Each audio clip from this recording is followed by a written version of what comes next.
Say hello to the beautiful people.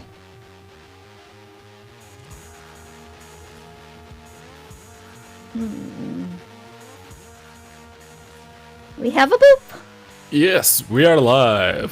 Beeps and bloops. What's up, beautiful people? Getting ready for Linux. Nope, wrong show. Linux Weekly Daily Wednesdays, because it's Wednesdays. It's not Saturdays. Yes. The days are crazy like that. Just getting everything dialed in. Trying something a little different. Hopefully, if everything goes perfectly right, you'll never know. It's one of those thankless things. Like, if you get your job right, no one will ever know all the work that you did. Yes. Hello, Arthur. That's working in IT. Yeah. Hey, Arthur. Yeah. Well, it's IT, man. We've been there and done that. I mean, no one knows you exist until you get it wrong, and it's all your fault. Yep. Because if everything is going smoothly, no matter how much you're busting your chops trying to make sure it keeps on going smoothly, nope. Not even an acknowledgement.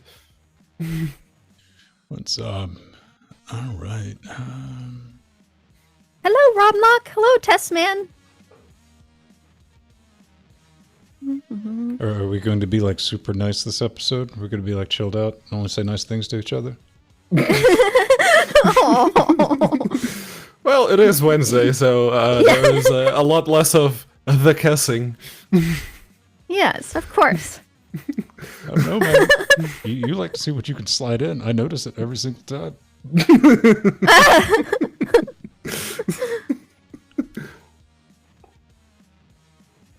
I've been waiting for somebody to come over and scream at my house. Yeah, I saw your tweet about that. It made me grin because I wasn't thinking about it when I posted it. And I was like, and I was like, wait a minute. Yeah, I just posted. Somebody walk over and just scream at my house. Like, oh, well, that's going to take care of itself one way or the other. I'll know when I hear them. Hi, Brother Jellybean. Hello, Barbara. Good evening. See, the A/B test I always like to pull is telling everybody I did something different, not really doing anything different. I say. Yeah, Arthur, and things are different. Jill sounds different. I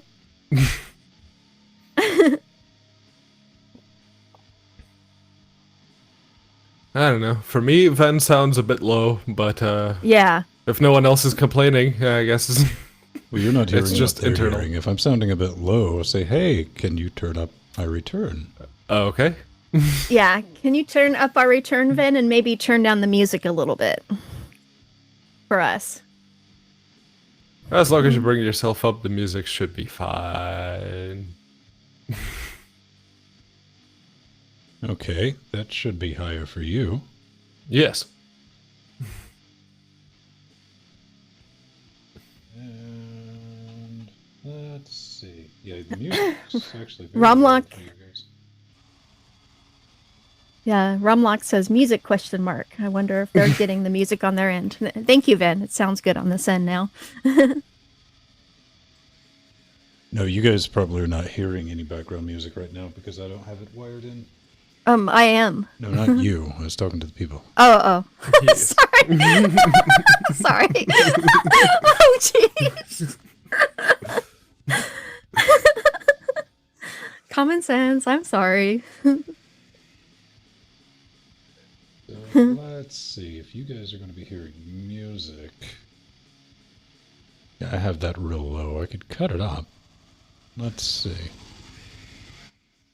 I need to set it to where... Hang on. Okay. Mira says Jill is a bit loud. Loud.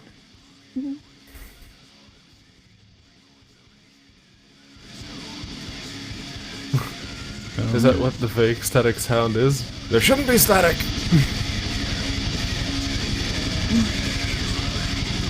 Right, I can definitely hear the music now. Okay.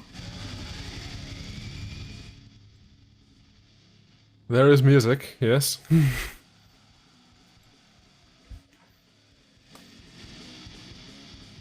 Yeah, the background music is probably the vague static sound that you're hearing because it's not up loud enough. Romlock says. Okay, Romlock. It's just noise to him. Hi, Rohit.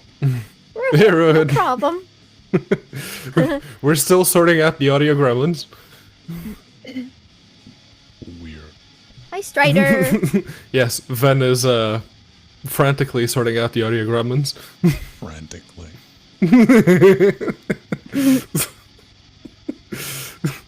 I don't think I use the word frantic unless it's with the word weapon.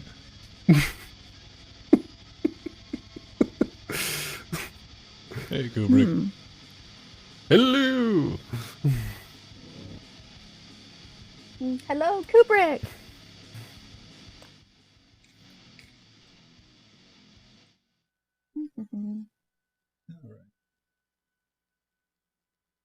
Yeah, what we're trying right now is I do have it wired up for a test setup that I'm going to be sending Jordan. So we got to test it, make sure it works. Oh, okay. We got very MacGyver with everything. Because you cannot order anything in Canada. Canada hates musicians Yeah. and recording professionals. Because anything that's more than like just a standard like USB DAC just doesn't exist. And if it does, it's like 300% markup. Mm-hmm.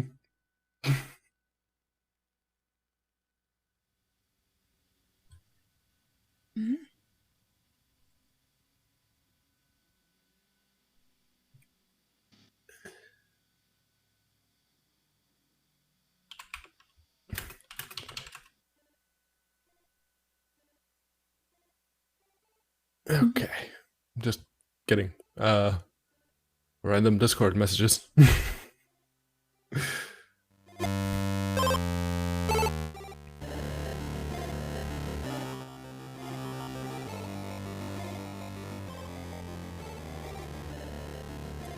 Alright, so that's coming in around negative 20. Reasonably quiet. Yeah. Bleep bloops. Just very low.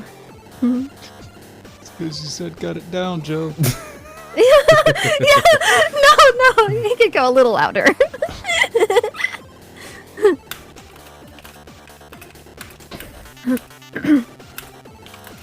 It's just, this song's level is quite a bit lower than the previous one.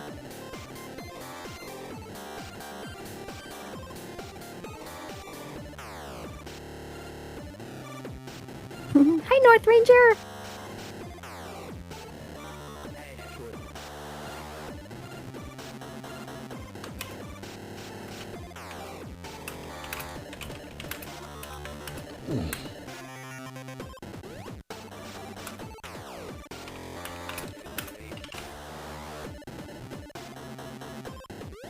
I wonder if that would be doable. I'll have to play with that later. I just had an idea.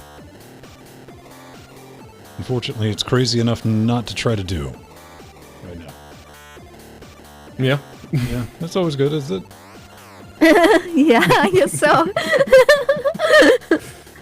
We had that discussion with ourselves yesterday when I was perusing Guitar Center's like used gear online, as I do every single day, because I'm trying to find the FC1616 used. And I found a Focusrite, like Pro 40, old. I mean, it's like 10-year-old interface. Mm-hmm. Does it work with Linux? Because it was cheap. And it's FireWire only, no USB. So I was like, that's hard mode. Yeah. Does work with Linux, but only certain revisions work with Linux, and there's no way to find out from the case itself. And then again, it only sometimes works with certain chipsets on certain FireWire cards. Yes. That sounds like a recipe for a crapshoot. I couldn't do it. Couldn't do it. Thought about it. There was like an hour-long period where I was like, maybe it'll work out. It's like, no. We decided against that. Jill, you got back from... Where it was like the jungle. I saw you. Oh, yeah. The Huntington Library here in Los Angeles. It's a botanical gardens and museums. It's really awesome. So me and Matthew and Steven and his mom went. We had a great time. And I got bit by many mosquitoes. But it is really beautiful. My favorite is actually the cactus garden. I just love, and then the Japanese Zen garden is one of my favorite things.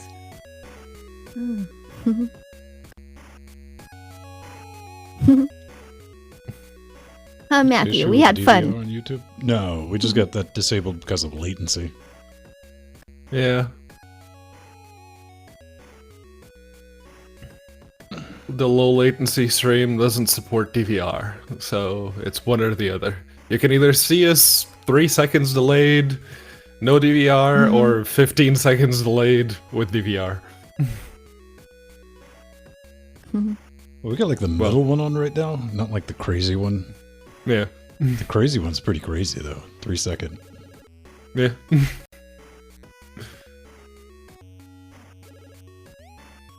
Alright. We're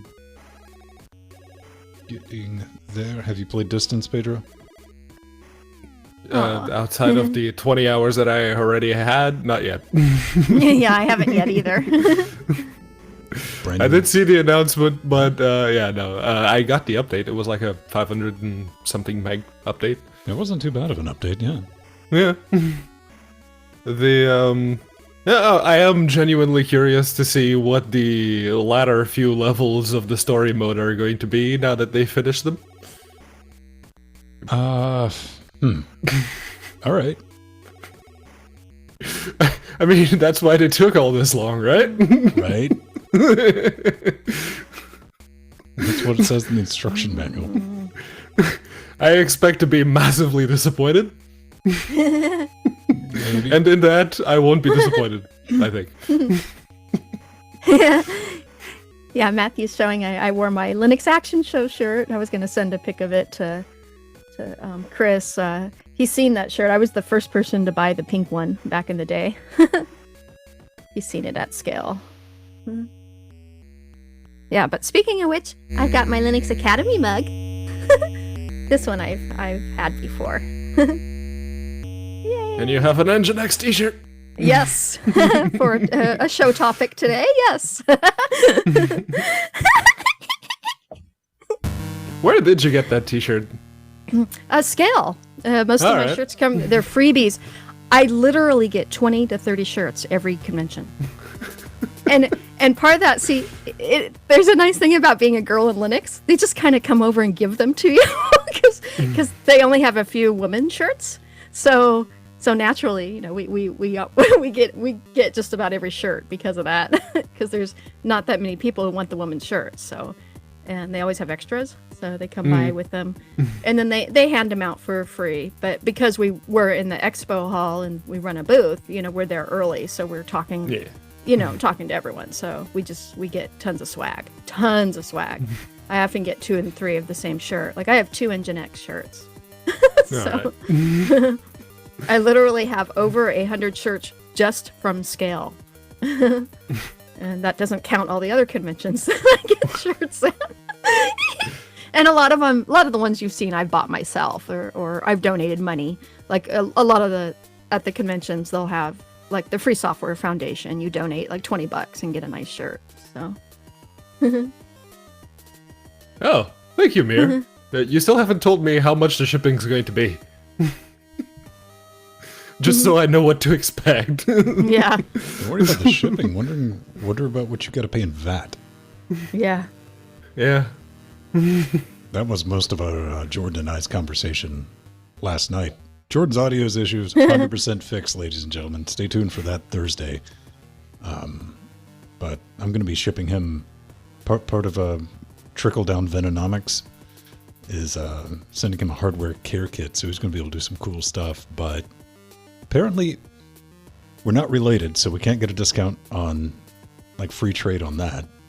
I could just put Vin Svang on there. They'll never check it. But it has to be under $60 US in order to, and there was some other stupid thing we could get away with. But anything you ship to Canada, you have to pay 13% sales tax on. Yeah. Which isn't that bad. Yeah. I had to pay, what was it, 60 euros to get the T. Brown Memorial microphone off of the post office, so... That's extortion, man. That's all that was. Oh, I would have said it's like, how much? Okay. There you go.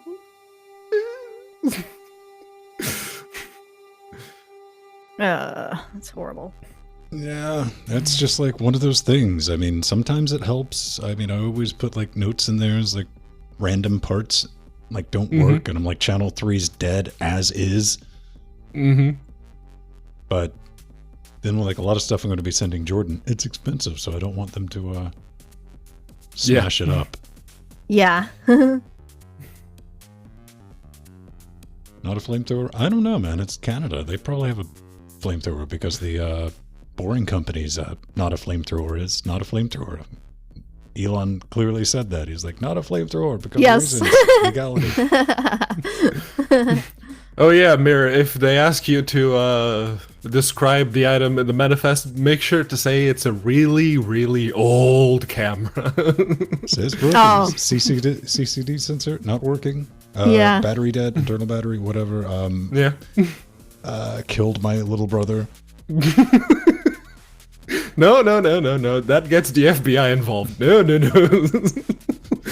Maimed my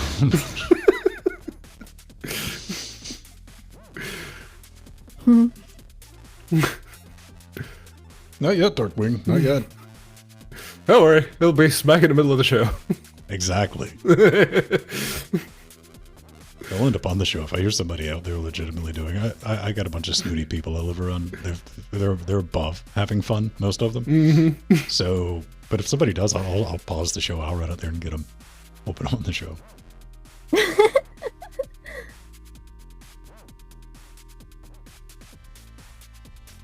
North Ranger once bit your sister. I bit my brother before. he was being a brat, so I bit him. Good too. So, the U.S. is like Soviet Russia. In Canada, the moose bites sisters. In the U.S., sisters bite you. Yeah. Oh no, not poor Jelly Bean. Patrick, my brother teased me incessantly. He pulled my hair all the time. He had it coming. You know, it took a long time for me to blow, but when I did, he was hurting. So, he would literally chase me around the house and yank my hair, and mean brother. And then, you know, because he was smart, he would electrocute his doorknob on his door, his bedroom.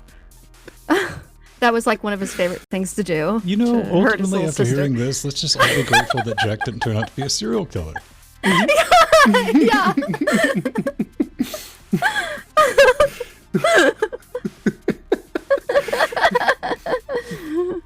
Despite that, we're very close. No, he was. He's just my brother. You know how brothers are. They can pick on you, but no one else can. He wouldn't let anyone else bother me. All right, I need to pee. I'll be right back. Yeah, I need to use the restroom too. I'll wait for you to get back, Pedro. Let's see. Arthur, and yeah, so much blood. Yeah.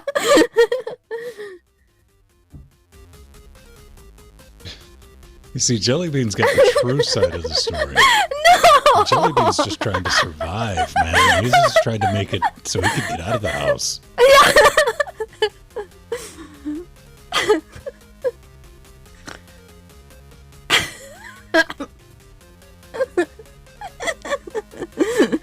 Just remember, there's always two sides to a story. Not that one.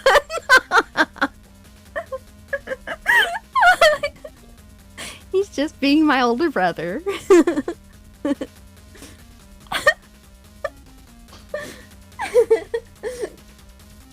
I don't know. I mean, my sibling's the youngest sibling I have to me. He's like 15 years older than I am. Oh, okay. Mm-hmm. I was an only child, basically. Yeah. Mm-hmm. Yeah, me and my brother are just 4.5 years apart. Why is he so mature? Well, he actually... What was awesome is one day, and this is a compliment to my brother. You know how, your brothers and sisters tease each other for, mostly all your lives as you're living with your, at home with parents. When my brother was 13 years old, all of a sudden, he stopped teasing me and making fun of me. And then I realized he had grown up. And he, because he was so tall, also the kids always thought he was in high school when he was younger, because he was already like 6'1" in middle school. So in 5th, 6th grade middle school, he was already much taller than the other kids, and I was much shorter. So he was like 13 before your parents started paying him off to not pick on you. Yeah. Yeah. Bon, je crois qu'il en faut encore une autre, à mon avis.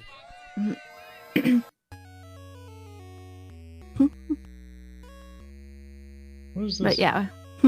Listen, I want to say this. If you grab a strange doorknob and you get burnt or electrocuted, that's on you. Always test doorknobs. Yeah. I don't trust them. Hi, Boo Love.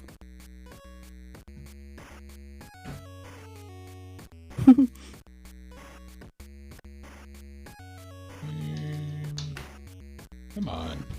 Obey me. There we go.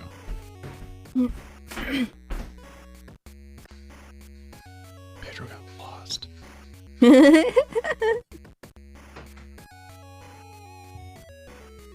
Oh. Near Automata. It's 19. Nope, not gonna do it.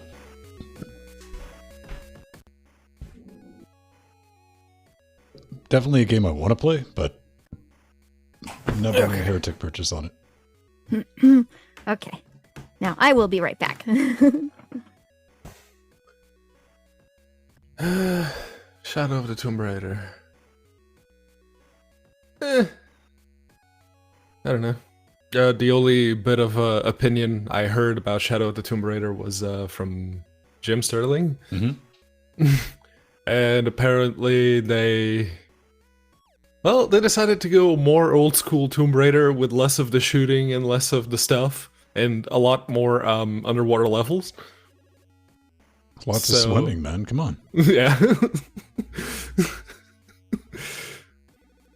Yeah, it looks like more Tomb Raider. It looks like something that might have been better suited as like DLC as opposed to Yeah, I don't know. I mean, there's nothing wrong. I haven't played it. It's probably going to be years before we play it, unless, oh man, race is on Proton or Feral. Well, the XVK did push out that fix for Shadow of the Tomb Raider. Oh. And it runs great on Linux, which is a lie.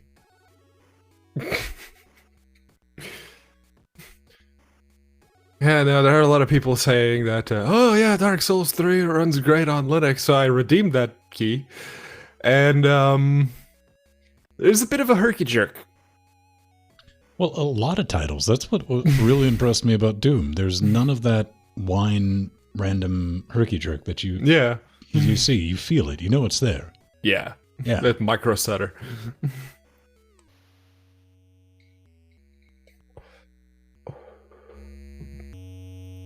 But yeah, no, with I was having an issue with Dark Souls 3 with the 390 drivers because Solus just has the long-lived branch by default. And if you want to install the short-lived branch, you need to install the beta package. So yeah, once I updated to the 396.54 something beta, it's like, oh yeah, the game actually works okay. But there's a little bit of a herky-jerk, and it's not during area transitions like some people seem to be suggesting. So, Well, I noticed it in, it's not bad at all, but with BioShock Remastered, it's got that herky-jerk. yeah. It's on hard mode because it's got the Unreal Engine herky-jerk. Yes. That's already there, period. Plus, with the added translation. That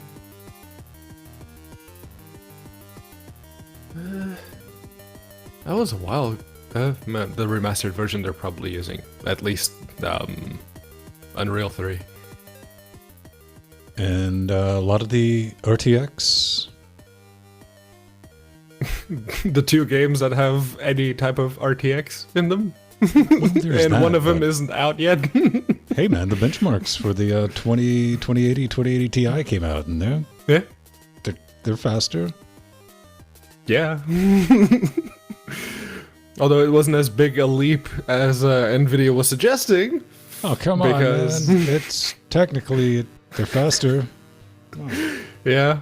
Because they were saying, oh yeah, the 2070 is going to be faster than the Titan XP. No. 2080 Ti is about as fast as the Titan V, yes. The 2080 is about as fast as the Titan XP, yes. But the 2070 isn't faster than Titan XP. But gigaray tips, Pedro. Gigaray tips. Just the gigaray tips. Man. It's one thing that was my entire takeaway of the live stream. Nothing technically impressive, but if you gotta explain to the audience why it should be impressive, it's not that impressive. Yeah. Yeah. The 1080 Ti was Nvidia's big middle finger to everyone who bought the Titan XP. It's like, oh, what's that? It's slightly faster, and you've already paid like $1,500 for the Titan XP. Oh well, sucks to be you. No, Pedro, you're thinking about it like a person who didn't buy the Titan XP. That person's going to buy the next one too. I mean, you got FU money if you're just like, yeah, $15 video card, get two. Yes, the 2080 Ti is more than the Titan XP. It performs for gaming. They were saying almost as well as the Titan V, which was the non-GeForce one that they claimed wasn't for gaming.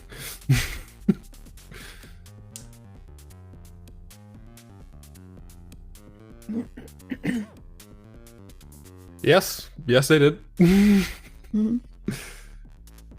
Yeah, the second round of the Titan X, because there was the first Titan X, and then the second Titan X, and then the Titan XP, because people weren't confused enough. Then again, this is the company that released the Shield, the Shield, the Shield, and the Shield. Hey man, I'm still on this 980. Like, if Vega 64s get cheap enough, I'm not opposed to putting one of those in the system. Yeah. No, the Vega 64 slightly outclasses the 1080 in ideal scenarios. It's just a bit warmer. Well, there's that, and there's the simple thing of, like, you know, any of them that you get used. Mm-hmm. I've lived in the mines. Yeah, they were working 100% load 24/7 for several months.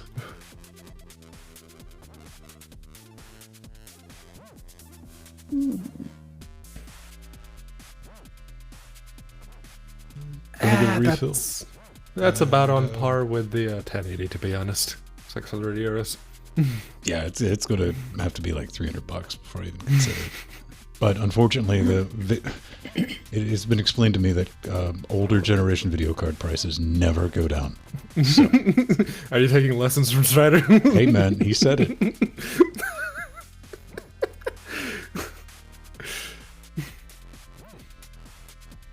Yeah. Yeah, no.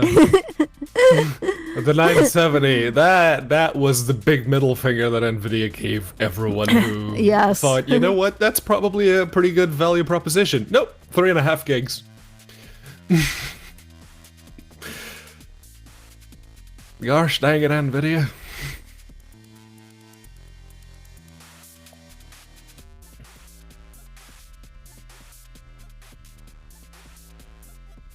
Yeah. NVN quality improvements is nice, though I'm pretty sure they could easily bring that back, or backport that in a driver update to the Pascal and Maxwell cards if they wanted to.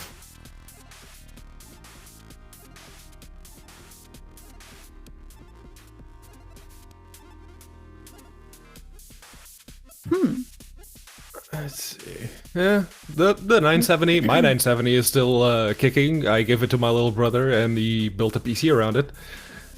And yeah, no, it's still kicking all manner of buttocks. Good. Yep, I guess I'll just stick with my 1060 on this rig for a while. That performs like a 980. Yeah, Yeah. you're good. Yeah. It's a 980 that only requires a 6-pin extra PCIe connector. Yeah, exactly. Yeah, I've been really happy with this card.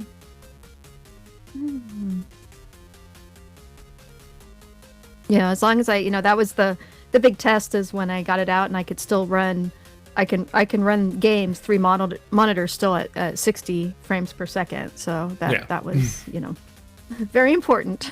It had to do that, and it does. Yeah. So.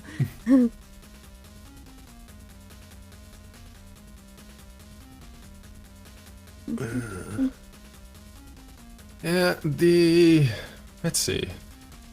An AMD released the RX 480.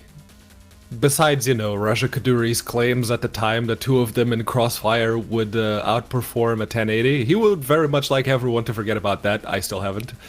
But outside of that, as like a mid-range card, that was pretty good. If the price had held at what the MSRP was supposed to be, $200 for an RX 480, that was a decent proposition. Yeah. But of course, it didn't stay there. Then, of course, they released the 580, which is basically a slight change in the V-BIOS to accommodate for the extra power. That's what's on Ven's wall. You know it. Yep. Aw, you are not a mean person, brother. Oh, I thought you were going to throw me under the bus and say I wasn't. No. Don't insult me like that.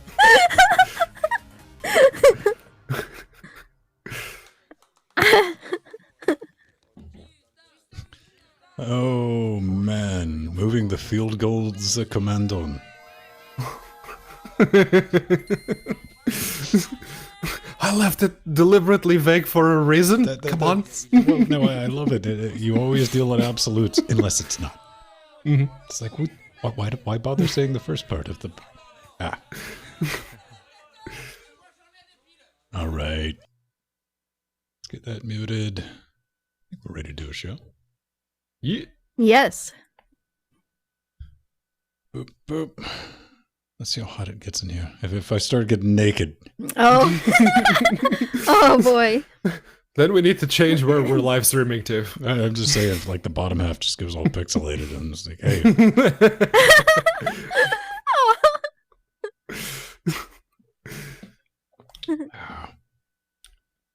That, all right. Let's check. Nice. All right. Stop that. Stop that. Vent strip. Look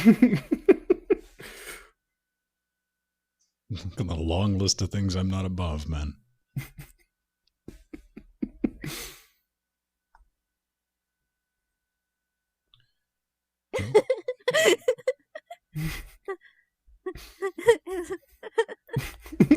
Old promiscuous stone, they used to call him. Is Ven gonna be mirrored or striped? That. Let's do it. Okay. Give me some words, Joe. Did you just get recorded? Yeah, I'm here. All right. In 3, 2. Linux apps come to Chrome OS stable, but something else came out of Chrome and into Linux. And my Steambox 360 ruffled some feathers for all the wrong reasons, and I love it. LibreOffice 6.11 has been released. It's for early adopters and includes bug fixes for the recently announced 6.1 version. And Nextbase is a new desktop environment for Linux. And it is as close as possible to the original NextOS as you can get. And Linus has decided to turn things down just a notch, and unsurprisingly, people kind of have a problem with that. And guess what? Flatpaks, they're going to invade Redmond. Oh, snap. It's going to be a fun time and a fun show because it's another great day for Linux, everyone. So let's go. Okay. And give me a couple extra audio samples, Jill, if you would. Okay. And we're getting ready once again to talk about LibreOffice 6.11, which has just been released. And it's for early adopters, includes bug fixes for the recently announced 6.1 version. And NextSpace is a new desktop environment for Linux, and it is as close as possible to the original NextOS. And Linus decides to turn things down a notch. Unsurprisingly, people have a problem with this, and Flatpaks invade Redmond. Oh, snap. All right, that's good. All right, in 3, 2... And welcome back to Linux Weekly Daily Wednesdays, where we sit back, relax, take that midweek break, and talk about all things Linux, open source, and flaming katana swords. That's what we're doing this week, because reasons. I'm Vince Stone. That is Jill Bryant in L.A. and all the way, the man on the island, one Pedro Monteas. You know him, you love him. Together with you at home, watching us live. It is another fantastic Wednesday. Before we get started, we do like to play a little bit of a check-in. Pedro, you've done absolutely nothing, so Jill, what's up? Oh boy. No, Pedro's done everything. Okay, so I'm getting ready for I'm getting ready for WordCamp in LA this weekend. It's our local WordPress convention. So that'll be a lot of fun. And there'll be a lot of people from the community there, including us Linux Chicks LA and a few people from Linux Gamecast. And I'm also getting ready for SUSE Expert Days next week, and that will be a lot of fun. Yay! Right on. Pedro, what's up, man? For real. Well, the reason I didn't type anything in it's because you think you can get away with it every week. I know. Yeah.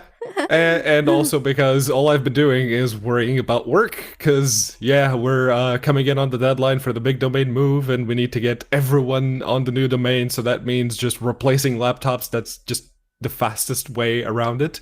So we're moving a team, taking their laptops, re-imaging them, handing them out to new people, rinse, repeat. So it's been stressful.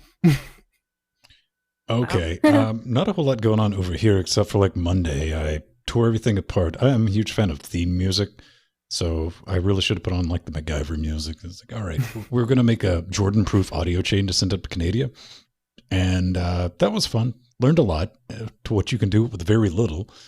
Let's see, I think that was about it, other than telling people earlier today to come over and scream at my house. And, my Linus poster showed up. That was fun. I'm happy that's here. Which kind of seems like an interesting thing to start off with, because maybe that poster needs to change. Instead of saying F you at the bottom, it should say hugs for everyone, right? Aww. Free hugs. Open source hugs. This is from John O'Bacon's blog, and he writes, man, Linus, his apology and why we should support him. Today, Linus Torvalds, the creator of Linux, which powers everything, this was like yesterday or day before, from Smartwatches, posted a pretty remarkable note on the kernel mailing list. And, here's what he wrote. He shared some self-reflection. He's like, this week, people in our community confronted me about my lifetime of not understanding emotions. My flippant attacks in emails have been both unprofessional and uncalled for, especially at times when I made it personal. Okay, that's happened. In my quest for a better patch, this made sense to me. I know now this was not okay, and I'm truly sorry. So, what are our thoughts on this? Because when I first read this initially, it was like later in the evening, and I saw, it's like he's trolling, 100%. He's saying this, and he's going to watch it, eat some popcorn. Maybe he's not. Maybe he's not taking this. Let's see what will happen. Attitude. Honestly, whether he's playing at something or if this is a genuine. No, the people have been calling me out for a long time, and I'm going to take a step back and reevaluate a couple of things. Whichever the case, good on you, Linus, for doing something about it. It takes a big man to not just recognize that you're wrong, but to admit it, especially someone as prominent as Linus.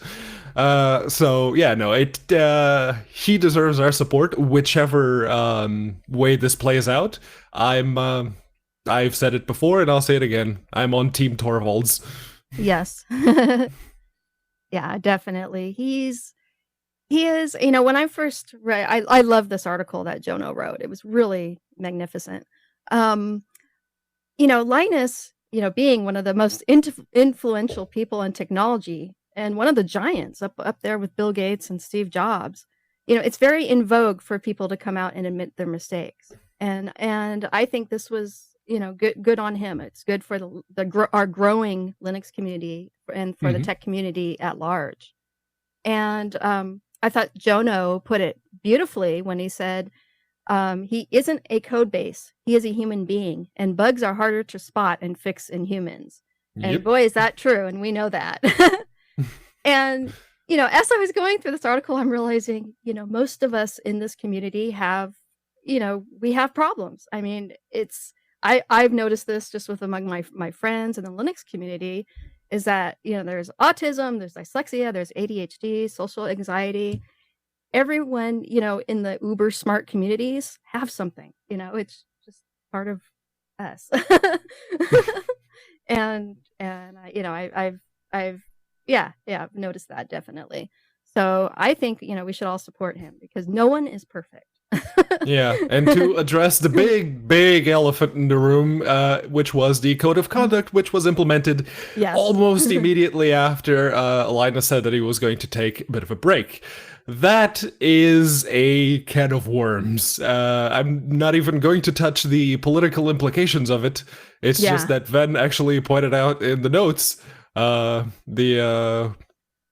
of the participants in the discussion said that a code of conduct should be a document that describes what will get you kicked out rather than criteria for being allowed to stay. It is fundamentally against open ideology. And I agree. I absolutely agree. If you're going to bring a code of conduct this late into this particular community, team, whatever you want to call them, it needs to establish with as little wiggle room as possible what isn't okay. It's everyone's human, and I have no doubt that most people, for all of their issues, for all of their egos, they do have a modicum of common sense, and most of them are willing to apply it liberally. So if you're trying to dictate how people should act, you need to be very clear about it.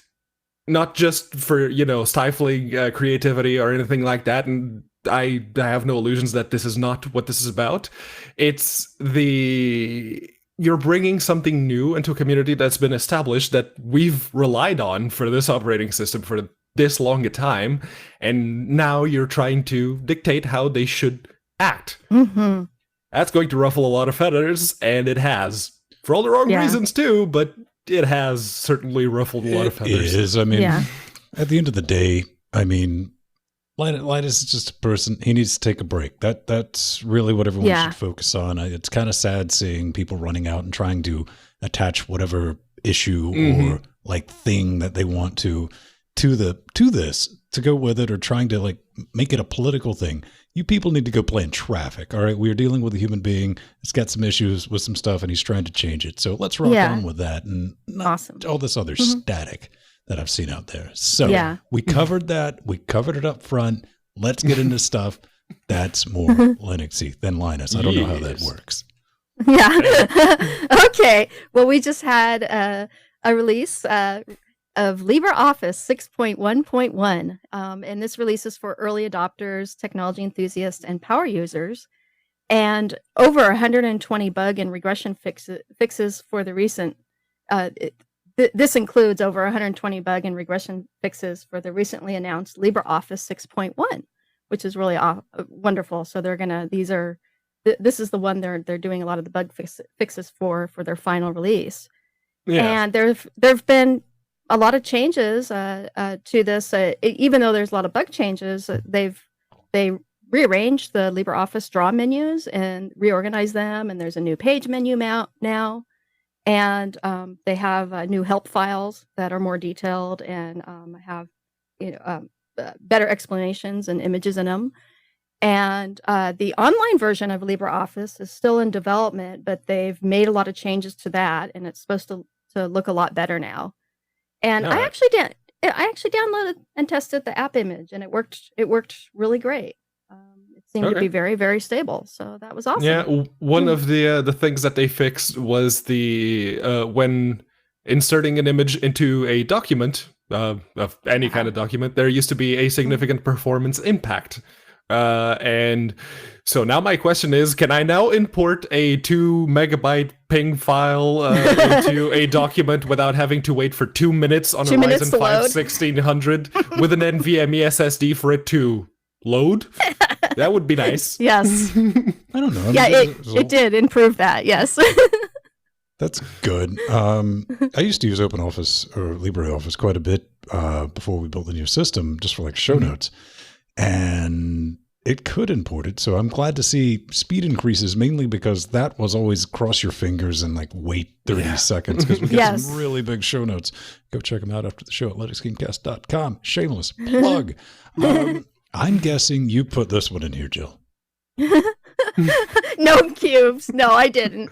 I didn't. But I do love these pretty effects. Yes. It's live animation. Everyone, before the whole Linus thing happened, everyone was talking about, oh, wobbly windows are back. They're back. Yeah, they haven't gone anywhere. You can still use Compiz. Well, not in GNOME or Cinnamon or any of the heavy GTK3 based desktop environments, but you could still use Compiz. KDE has wobbly windows, so they haven't gone anywhere. But with this, this is lib animation. It was created by one of the original Compiz developers, and what he's done is basically create a compositor agnostic library that will handle all of the wishy whiz bang animations that you get with your desktop environment.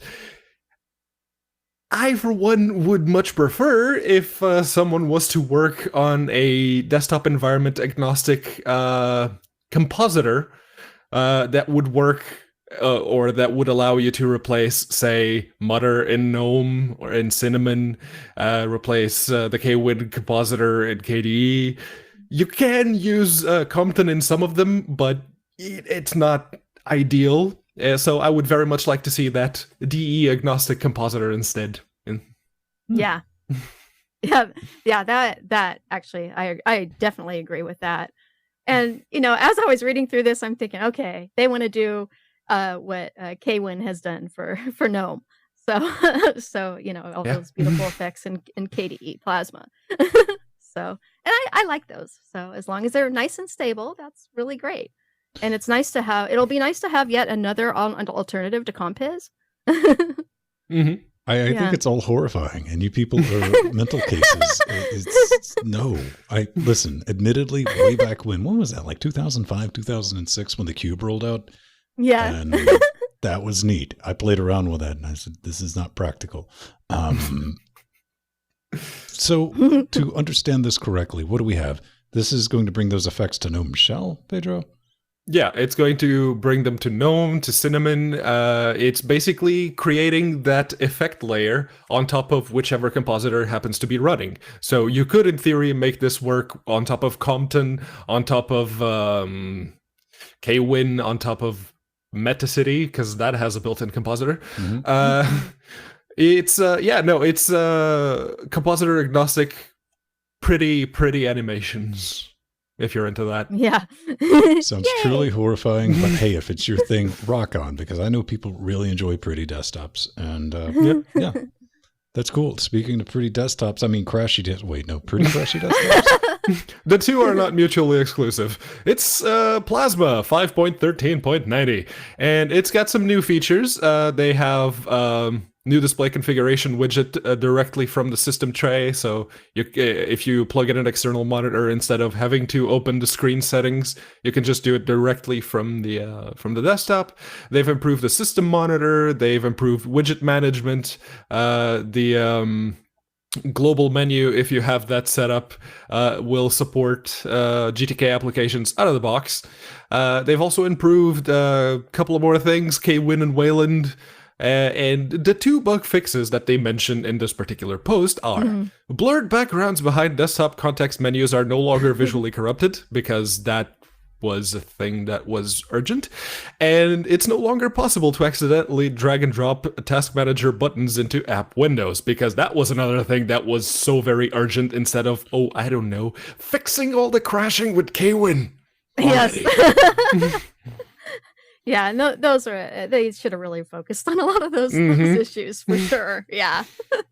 Instead, they made lots of user interface changes and whatnot, which is good, but they need to go fix their bugs. Well, Yeah. I like that they're making progress towards Wayland, though. So Yeah. No, that's really awesome. And they did actually change their software center, Plasma Discover, in a big way. They added FWUPD support for updating your firmware, and they added snap channels, and it's much more organized. I ran it from a live USB, and it actually looked really good. It's one of the nicest looking software centers of any distro, actually. And they also added a new display configuration widget for screen management, which is always needed. We always need more of this, which is great, of course, for multi-monitor configuration and doing presentations. So, and it's especially now since AMD is in the running for GPUs, it's nice to have these options because they don't have these options like NVIDIA does. Yeah. Yeah. indeed. Next, it's a thing. It won't die. Yay! Yay! Zombie Steve Jobs reaches out and puts something on your desktop. Oh, I'm really, really excited about this. This is NextSpace. NextSpace is an object-oriented desktop environment that brings Next Step, yay, look and feel to Linux as close as possible to the original Next OS. And it uses Window Maker, X Window Manager, which is one of my favorite window managers, for the user interface, which is really wonderful. And it actually has many updates that aren't included in the main Window Maker GUI, which I really, really, really appreciate, and I can't wait to run this. It has display preferences now and a media menu to mount and unmount drives. You used to have to, back in the day, install dock apps to do these functions. So it's really nice that that's automatically in the GUI. And the sad thing is though, he said right now he's only going to be supporting CentOS 7. So I'm going to have to get my CentOS box and upgrade it and install this on it so I can play with it. This is like the dark old days. My first thought with this, because one of the first window managers I used was AfterStep. Yes, and definitely. This definitely reminds me of that. Is AfterStep just no longer in development, or is this just a continuation on that? What exactly? Yeah, AfterStep is actually, it's just slow at development, but they do update it every once in a while. And yeah, so but what is interesting, there is another one in the community called GNUstep, which is a free implementation of OpenStep, which is based on NextStep. And its applications can be installed on any Linux distro or from the GNUstep Live CD or USB. Which I have that on several of my systems. I've always loved GNUstep. And my first thought when I saw this was like, okay, so Iculus was complaining about people submitting bug reports when using Awesome. What will he say when people start submitting bug reports saying that NextSpace, some game or another is crashing? He's going to say what a logical person would say, quit running CentOS for gaming. Oh, yes. Oh, that's really funny. Yeah. Well, Window Maker, by the way, is a beautiful OS to run games on. It runs multi-monitor games just beautifully, and that's one of the reasons I love it so much. But actually, I've always been wanting a NextCube in my vintage computer collection for years. I used one in my college years in the early 90s. So I've been wanting one of those machines. They're several $1,000s on eBay. If anyone knows one out there that's cheaper, I'd be willing to buy one off you. So I want a NextCube. They're beautiful. But yeah, so all the information here is in the show notes, and there's even a long article on the evolution of Next to OpenStep to AfterStep to and beyond. So it's all there. So, from the past to the future, back to the past. This article came out in June, but the changes that they made to the base Chromium have only just now actually made it into the mainline Chrome browser. So what they did was, this is from the Intel open source blog, and what they did is they found a way, very clever way, to bypass the graphical server and just have the libva API talk directly to the Intel integrated graphics to let that take care of all the acceleration and the display compositing and everything else. And that's how they've managed to accomplish even running Celerons, like those Chromebooks that run on Celerons like mine. You can play 1080p videos easily without it even breaking a sweat. And the reason for that is this very clever implementation that they did. So now it's officially available for Linux. So if you have the current Chrome and you noticed a slight performance improvement in videos and whatnot from the latest Chrome update, this is why. It's kind of neat, man. I'm definitely digging this. You got any thoughts on this one, Jill? Yeah. I just I thought it was really, really good for them to, get rid of the middleman in between the web browser and the GUI by eliminating X11. It really, really speeds it up, as Pedro was saying. And it's that's one of the problems actually with a lot of the web kiosk distros is they're pretty slow actually. So this will really, really help Chrome OS, Chrome web browser under Linux and all the user interfaces. So that's really awesome. I think that's kind of neat. And wasn't it earlier this week that even Firefox has rolled out some GL acceleration finally? Yes. Yep. Yeah. So, yeah, they did. Plenty of things to take advantage of that. But it's Chrome OS. It's great. We're all going to be running it in the future. You have no choice. Yes. Tuxedo Nano 8. Don't call it a rebadged Nook because that's not what it is. Quit. No, yeah, no, it's not. Yeah. Yeah, it is. So it's an i7 quad core, 32 gigajoules of RAM. You can get a spinny drive, SSD, M.2. It's got VESA mounting. If you want to attach a monitor to it, I don't know. Exactly. You want to attach it to the back of a monitor to, create the fake all-in-one that some people are so fond of. But doesn't this comes preloaded? This is from Tuxedo Computers, so it's got some Linux on it out of the box, right? Oh, yeah. You have your choice of Ubuntu Budgie, or OpenSUSE 15, which is really awesome. And they even said you can dual boot it with Windows, but why bother with that? So... but anyways, yeah, it's just like a Nook. They are, if you compare prices, it is a little bit more expensive with the same specs, but it's still it's nice to support a manufacturer that installs Linux on their machines. Yeah, and Tuxedo, seriously, major kudos to them for sending me the Infinity book a while back. That was a genuinely awesome laptop. And if I'm assuming that the versions of Ubuntu that they supply for the Tuxedo Nano are very much in line with what they were providing for the Infinity book, and I'll be damned if they didn't actually succeed in optimizing Ubuntu to use at most 15 watts if the laptop was in battery. That was actually impressive to see. It would not go above 15 watts. Like, whoa. That's amazing. Yeah. That's definitely neat. 498 euros, so that's about 6 million Canadian. It's not terribly expensive, especially after you've assembled a Nook. I mean, there's not too much of a premium on that. No. So, No, and actually it has what was neat is even in the base level, it has a nice SSD, a 250 gig SSD, M2 SATA already installed, and it was actually that's more cheaper. than you get with bare bone Nooks. Yeah, exactly. So I was really impressed by that. Mm-hmm. All right, can you make use of the MacBook Air touchpad on Ubuntu? Well, you can now. Yeah. This is, where's this from? Interactive.com.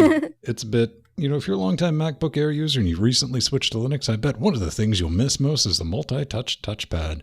And apparently they blogged earlier, but they basically walk you through lib input and how to get everything with MTrack up and working. Hey, look, you get to compile code. Mm-hmm. That's a fun learning experience. Some people like that. You're a resident laptop strays adopter. So, yes, Pedro, you probably know all this stuff, right? I know for a fact that when it comes to multi-touch support for trackpads on Linux, it's been non-existent, and the fault of that lies squarely on lib input.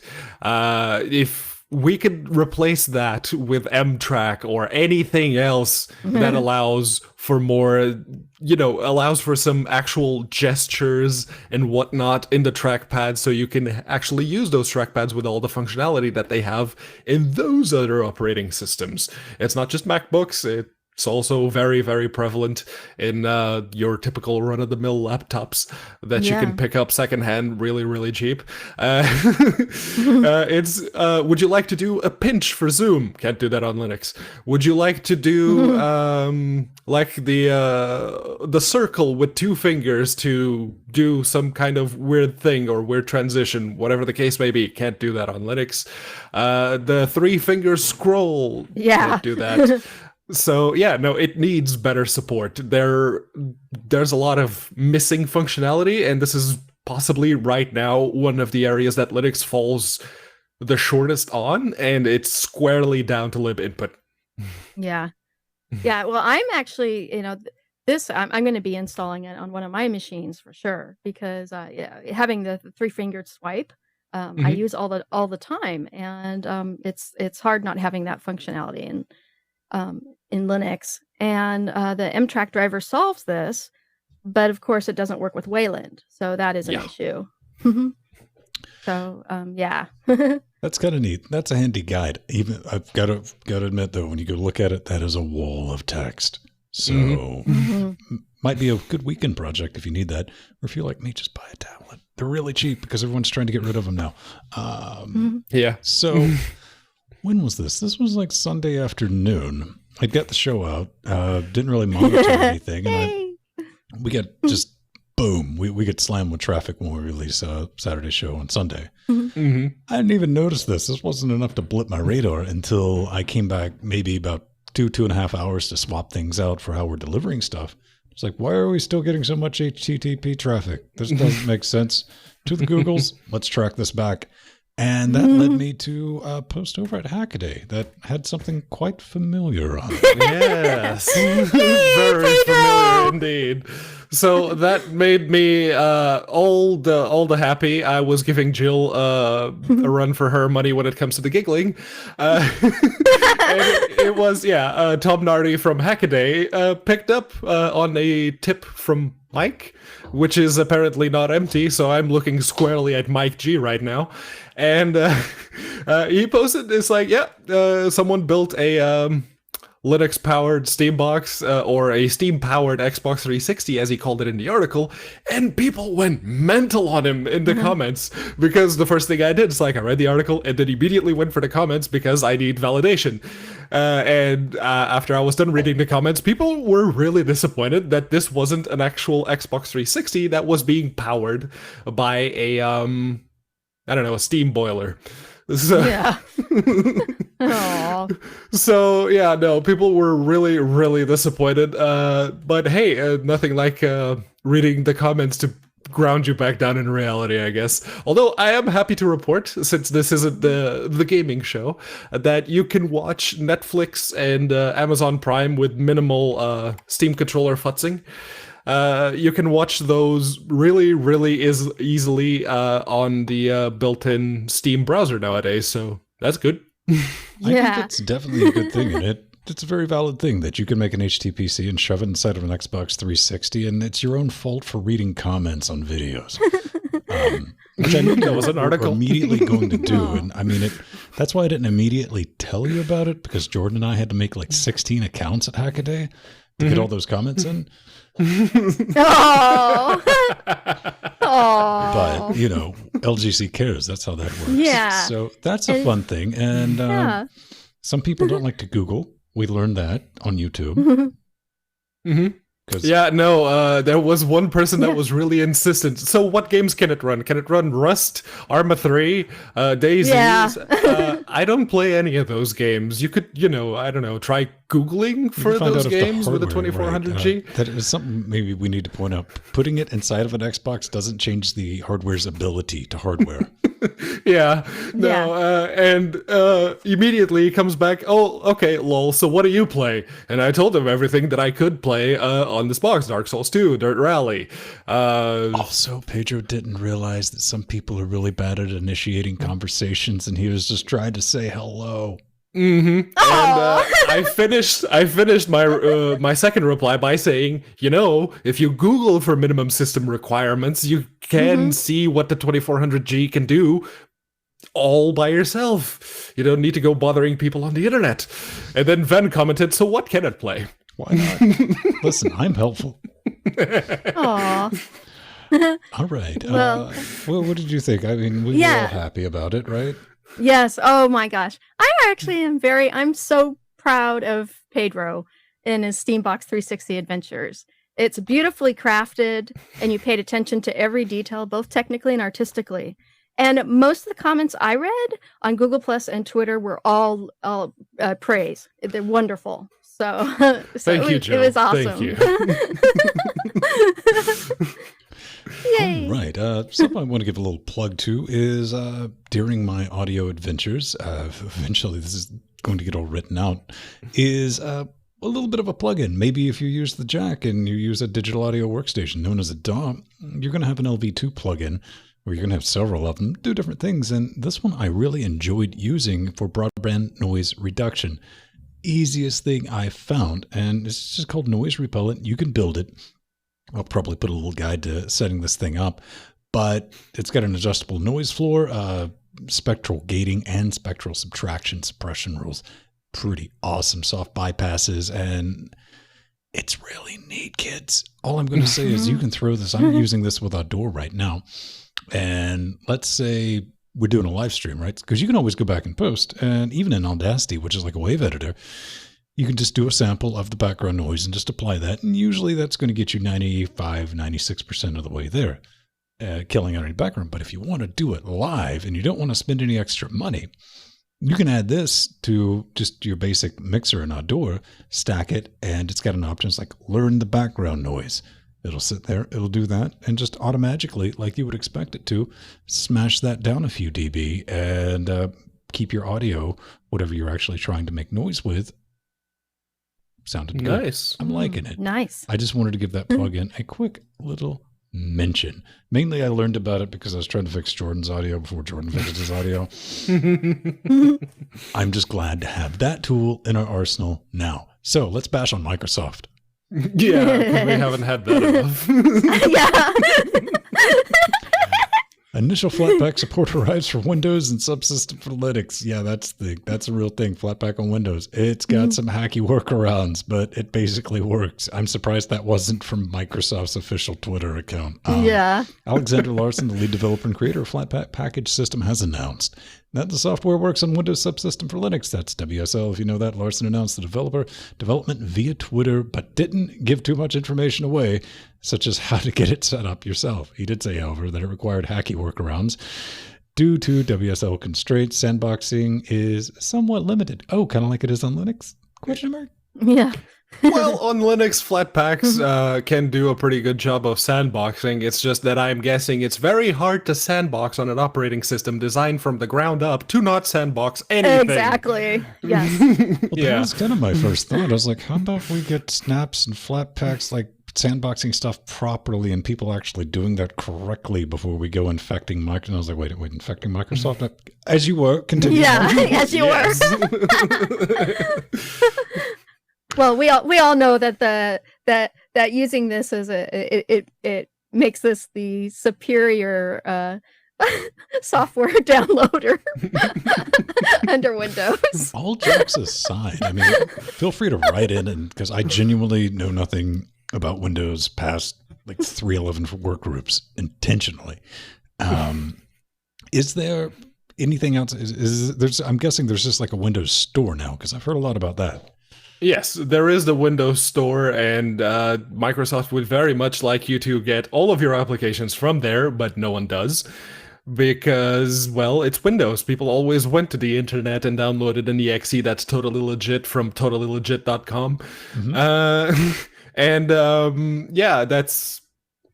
I guess Microsoft did have an attempt at doing this, and they're still doing it, I think, with the Universal Windows apps and the Universal Windows platform, which is just Games for Windows Live under a different name.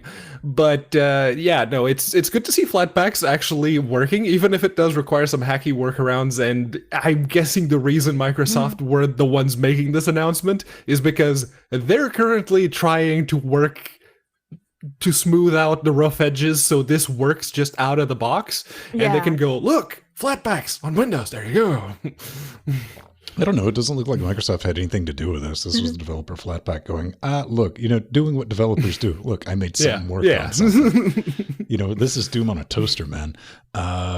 It's interesting. I would like to see something like that for, the people who are stuck running Windows that could just install, and maybe they could use FlatHub. There would just be a Windows version of it, and it would have a frowny face on it, and then it would try to make you install Edge.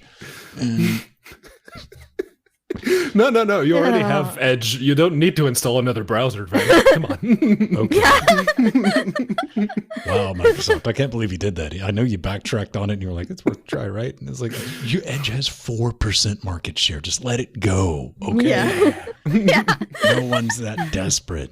Hey, ladies and gentlemen, we're going to put a bow on it and wrap it up. Before we do, we got a little bit of feedback coming up. We do need to thank some people. I mean, if you want to kick us some coin, you like the show, and you're like, hey, man, they do this every week, and we don't nail you with ads or anything like that, and we do 5 shows a week. Consider maybe, if you can, kicking us a few shekels. Make it rain just a little bit on us. You can do that at linuxgamecast.com/support.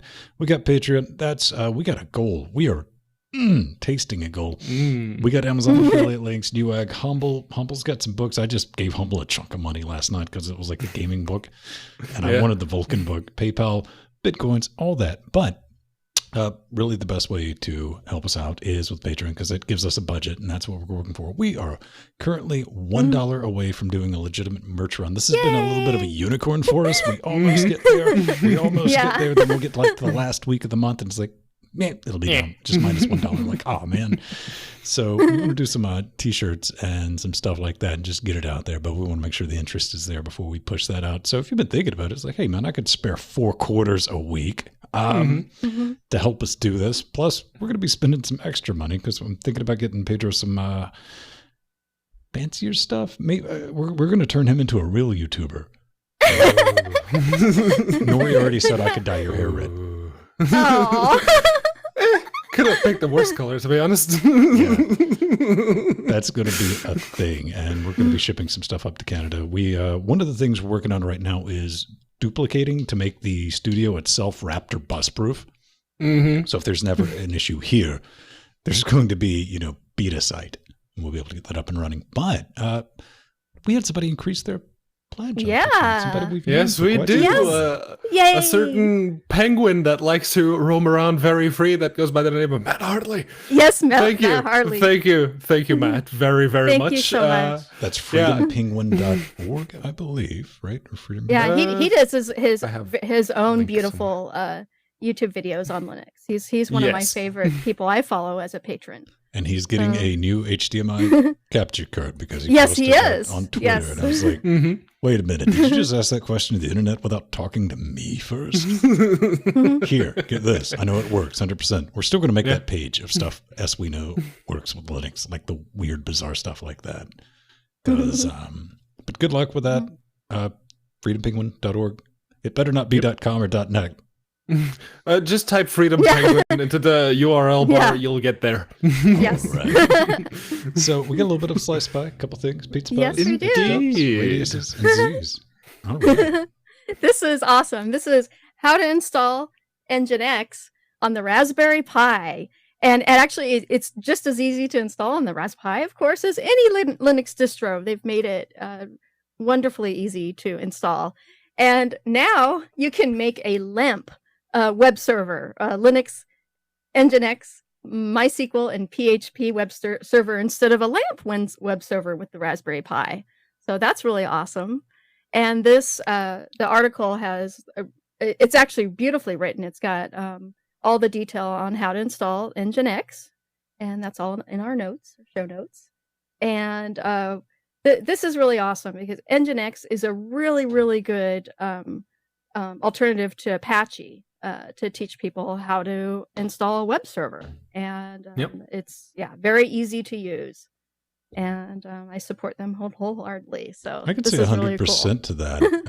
Then it does roll down to, if you get like a Pi 3, like B+ or something like that. Mm-hmm. Yeah. Maybe like if you only want like, I don't know, what would you use it for? Maybe like a wiki doc server or something like that? Possibly? Yeah, WordPress would be really, really good to run on. No, it wouldn't.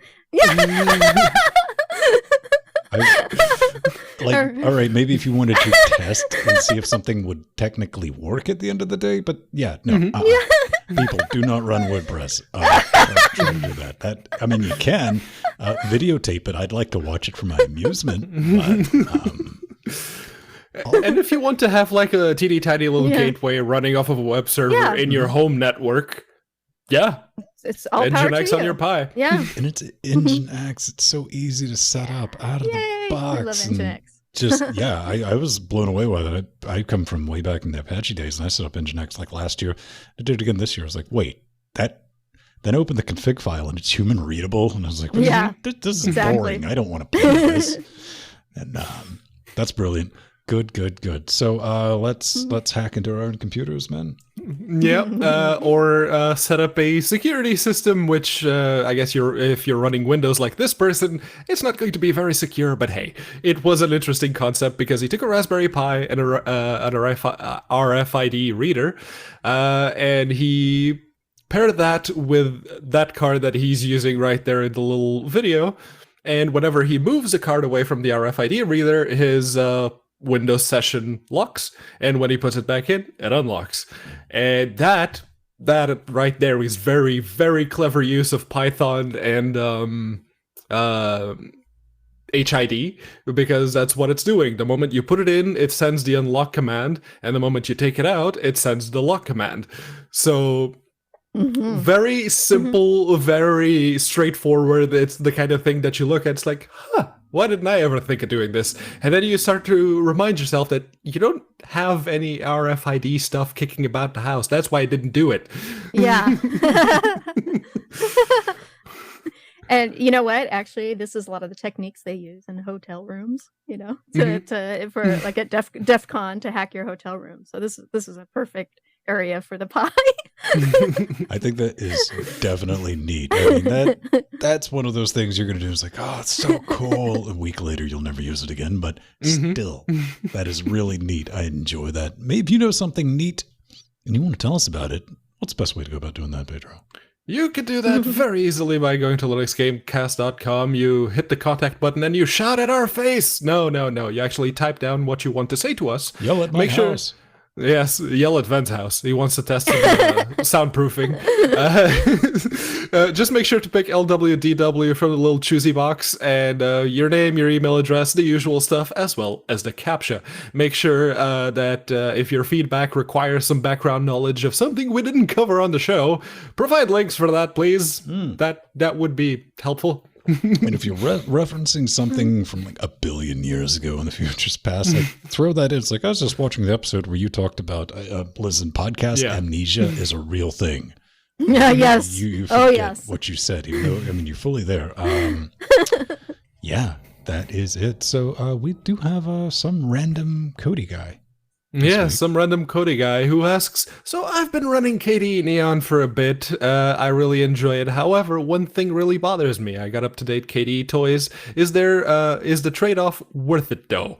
What I mean is having an outdated Ubuntu base worth having all of these up-to-date KDE toys, or should we all just run Kubuntu and deal with those nasty KDE bugs?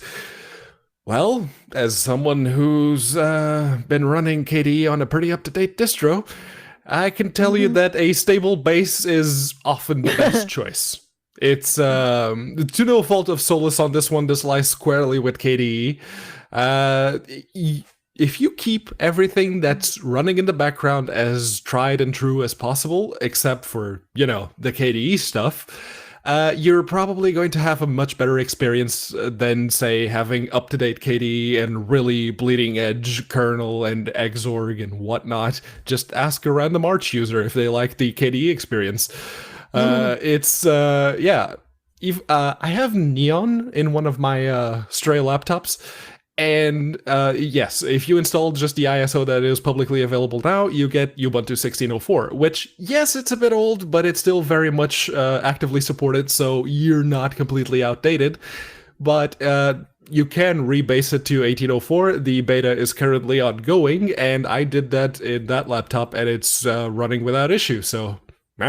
I don't know, man. There's definitely people who are going to look at 1804 and go, "Oh, that's so old." I remember I used to be this person before I had to construct boxes that had to work, period. Yes, exactly. But that was part of the fun with it, playing with the bleeding edge. And I think that's what Arch is good for if you want to stay latest and greatest. What are your thoughts on that, Pedro? Hey, wouldn't you get the new sauce for all the things that way? Yeah, no, it's as the Steam box proved, the Linux support for the 2400G wasn't great, and kudos to Empty, which I forgot to mention earlier. Yesterday in Discord, he said that, he brought up a PSA that there's an issue if you have an AMD motherboard and you got the most recent BIOS and it runs a GISA version 1.0.0.4 or higher, you really want to downgrade it to something like 1.0.0.2 or 0.1a or really whatever your motherboard happens to support, because with version 4 on Linux, it causes issues very similar to what I'm experiencing with the Steam box. And even though I had a GISA 0.4 on the Steam box, and I reverted to version 1.0.0.1a, it's still displaying some of those issues, so there's definitely something between Linux and that particular APU and this motherboard that's still a bit finicky, so I'm still waiting for improvements on that end. And always keep in mind that people like you and Pedro and Empty are cool. Some of us have MSI B350 boards where you can't downgrade the BIOS. So keep that in mind before you pull the trigger. And piece of sound advice from Old Man Vin. If it works when it comes to BIOS, don't fix it. Don't fix it. Yeah. Yes. Exactly. That's pretty cool. Do you got any suggestions on this, Jill? No, definitely. I have an Arch box I use to install the latest and greatest, but for my workflow, it's stable all the way, no matter what distro. I have to do everything from rendering to podcasting. This box is a 1604 box for broadcasting, and it's been great for that. And so I stick to stable. All the things. All right, beautiful people. I think that's going to do it for this episode of Weekly Daily Wednesdays with a Linux 136. We're going to bounce out of here, but first, we need to put up some credits. Yay! And thank all our beautiful patrons. Yes, all of them. Yay, if you don't know them, just wait a couple of more seconds. Their names will be on screen. Yeah. If you see them going down the street, give them a hug. Unless they don't want to. Don't listen to Pedro. Do not go randomly hugging people. That's how you know. Oh. If you ever see me, do not ever consider it's I'm going to give him a hug. He looks grumpy. Don't.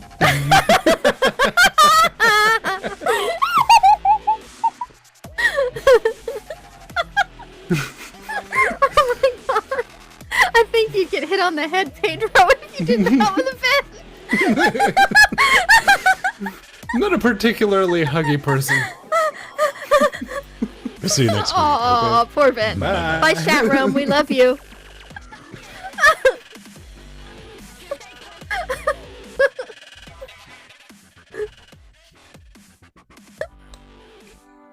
Yay.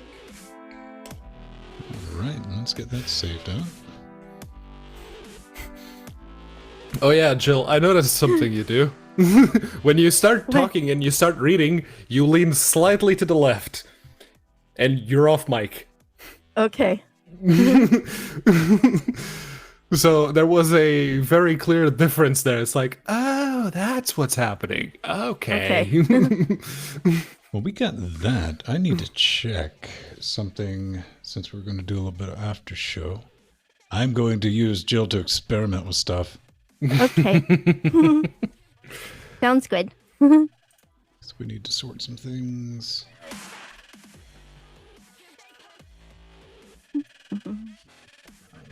Let's take a look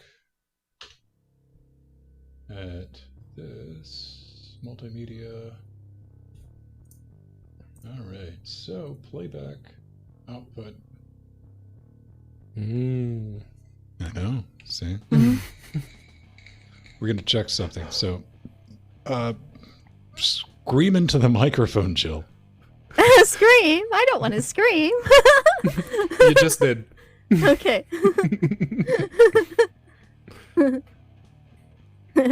Okay, now just say some regular. Okay. Outdated Ubuntu bases. So I have been running KDE Neon for a bit, and I really enjoy it. However, one thing really bothers me. I got up to date KDE toys. Is the trade-off worth it, though?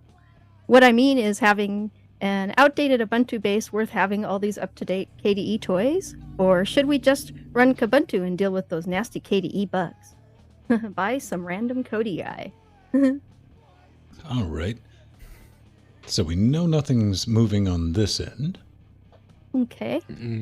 So we want to take a look at your Pavu control with particularly we want to take a look at hang on input devices. Whichever device you have everything set to 100, right? Yes. And everything's at 100 right now. At 100. My microphone's at 100. And that's the only device I have under input at the moment. Okay, and your microphone's coming over your sound card, right? Correct. So and that is XLR directly in? Yes. Okay, from your recording tab, what does Chrome say? Is it 100? Yeah, it's 100%. I always make sure, because I'm always having to test the streams with Jordan as well. So I'm going to say something really loud. Pedro, you say something really loud? I'm going to say something really loud. No, Jill, don't laugh. I'm serious. Laugh. Come on. Oh. Okay. Okay, Yay! check your I want a recording next and your cube. inputs. Make sure that nothing is moved. Yeah. Everyone. Okay. No, that's fine. Everything's fine. It hasn't moved them. I know that's happened in the past, but I haven't had that in a long time. Did you just close the Pavu control window? No. Because when you clicked the mouse there, the crackly came back.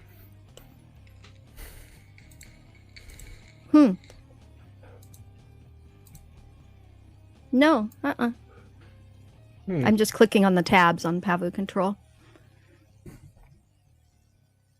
Do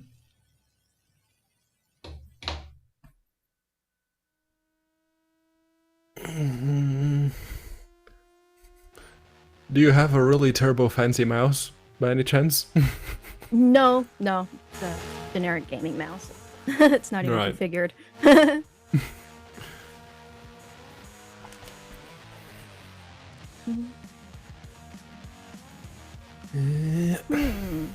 That's interesting. We just got to track it down. I mean, it could just be Yeah. audio gremlins in the hardware. I mean, let's be honest with each other. How old is that sound card? Oh yeah, no, it is very, very. That was the other thing. It's like 12 years old. So. Yeah. We might be picking up Jill a Euphoria single channel to run directly into.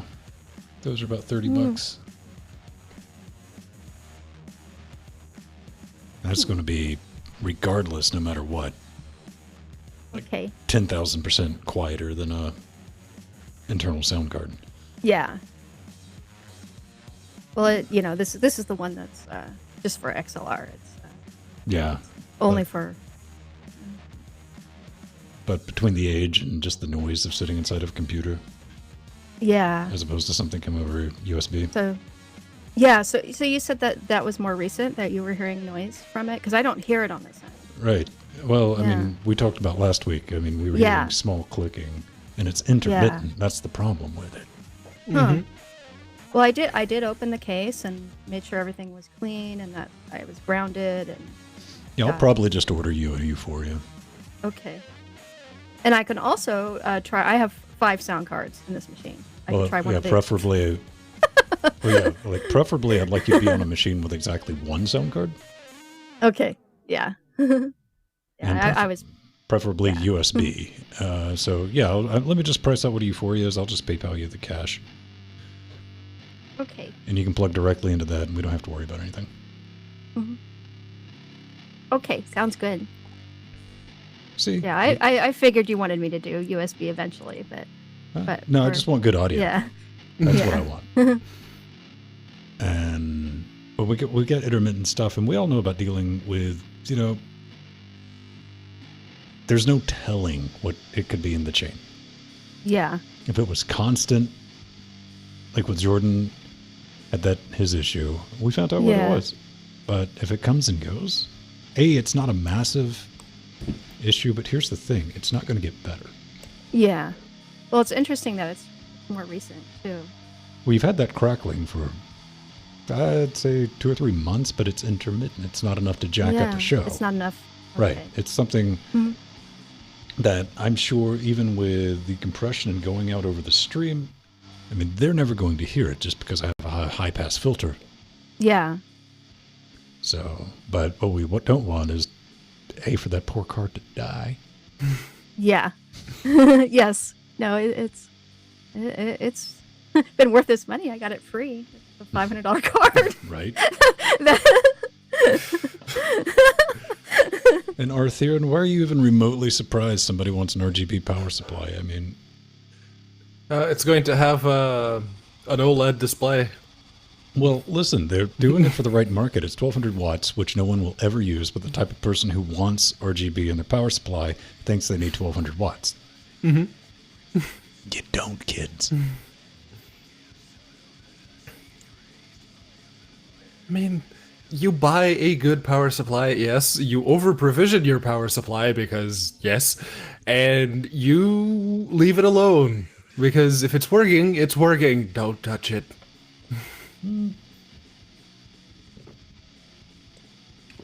It's perfect for Strider. No, you see, Strider doesn't hate money. He has that going for him. Yeah, no, even with the ROG branding, that's going to be stupidly expensive. It's for the right people, man. I mean, I'm surprised Jill hasn't bought one. You like RGB blinky stuff. Oh yeah. I'm scared of I it. got it. I got it all over the place. I mean, 1200 watts is fine if you have a Threadripper. Yeah, Threadripper, and you're running two, I don't know, two Titan XPs and SLI.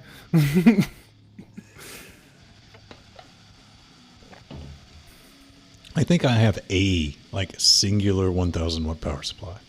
No. The highest I've ever gone is 800. But I mean, it's old. I mean, it's like AT. Mm-hmm. Remember when you had to point the black cables at each other? Yep. Plug them in.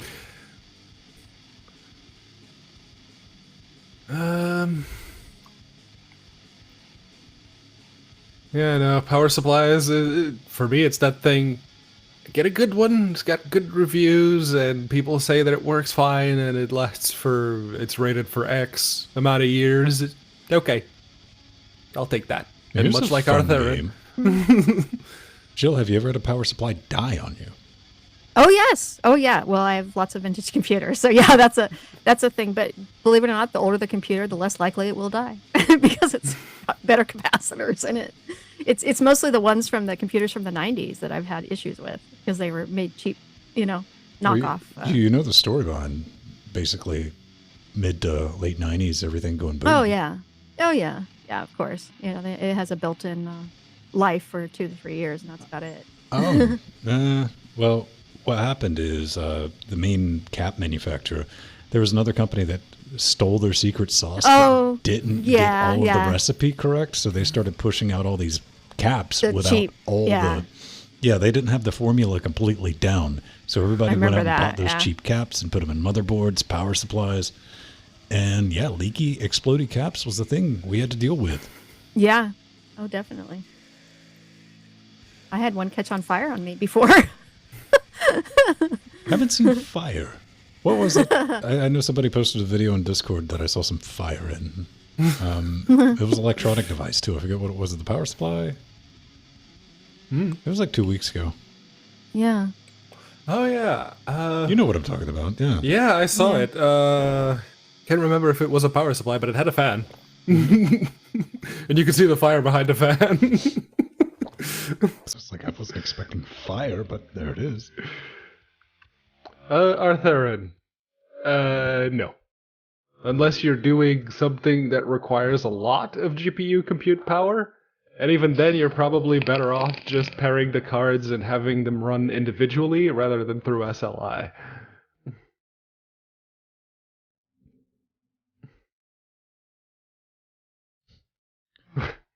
Winning.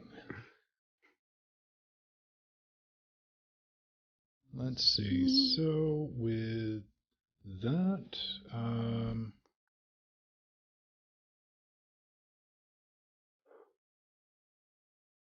single box, not dedicated audio, 3 F Mothering X runs. That's good, if you're wondering. For how long have we been going? About 2 hours? An hour 36 on a box that's streaming, recording from multiple syncs, encoding 3 video streams. Yeah. 3. And we're recording at 48 instead of 41. We've been sending that out too. Like, Can YouTube live streaming even push out 48K? apparently the answer to that's yes. Okay. I think it can do. I mean, I can push out everything up to 96, but Alright. which there's no point. I mean, it gives you more headroom at 48 than 41, but no, it's not night and day. Yeah. I went through a bunch of cards in there unless you were just rendering. That's a good point. Blender? Yeah. I mean, it remains to be seen just exactly what people do with the Vulkan multi-GPU compatibility stuff. Nothing. Yeah.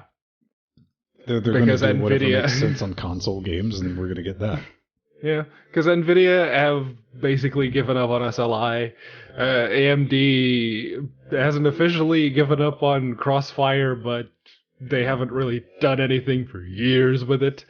So, yeah, you're better off with a single, even more so now than before, with a single powerful GPU than multiple weaker GPUs. You're just spreading the FUD from NVIDIA, you shill. Get a Vega 64. Just get the one Vega 64. You're not going to beat the 1080 I guess your with two AMD RX check 480s. AMD fanboy. Yeah, I mean, Ryzen 5 on the desktop, Ryzen 5 on the Steam box. Yeah. Quit promoting NVIDIA. Team Blue. I don't know. Oh, I guess isn't that like the third tier? Like people go from like perfectly sane to Full Metal Artard in religion, politics, and when they're trying to back up whatever favorite soulless corporation that they've attached themselves to. Yep, fanboyism. It's a thing. It's actually a thing.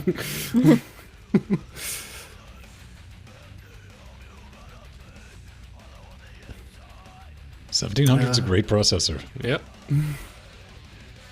Bugs and all. Yeah, no, the 2700X is still a bit too expensive. As long as it stays above 250, I'm not gonna get one. What, you saw the leaked benchmarks for the 64 core? Yeah, that was curbing everything, like, significantly. So, that That's not even a grain of chainsaw. That's a bunch of chainsaws turned into a grain. I mean, I know it's going to be wicked expensive and it's going to be server class. It's not going to be that. Yeah. It's not going to be stupid fast, but parallel computing with that? Rendering with that? Yeah. On just one chip? I mean, what are you going to be able to package those in, like, 4 on a board? That just gets ridiculous. That's like, oh yeah, we're going to invest a stupid amount of money to make, like, a server with, like, 4 or even 2 of those. It's like, oh, all of a sudden, we're good. We have the single most powerful CPUs on the market. Cool. Well, then, I mean, there was a little bit of a mishap because they released the Threadripper W. Yes. They should have, like, named that Threadripper Don't Buy This for Gaming. Because people bought it for gaming. It's like, you moron. No, don't. It's going to be slower. And Yeah, that's Xeon class server.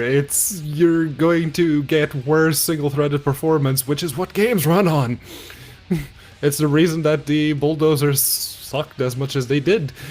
It's if you're trying to play games on them, that single-threaded performance is just not there.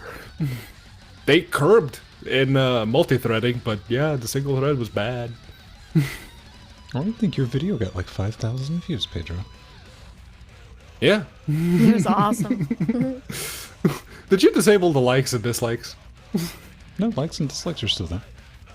Because I don't see them on my end for some reason. Yeah, it's got a thumbs up, thumbs down. Yeah, but it doesn't show the count. Oh, you can see them. Just log into the control panel. Yeah, I could have done that.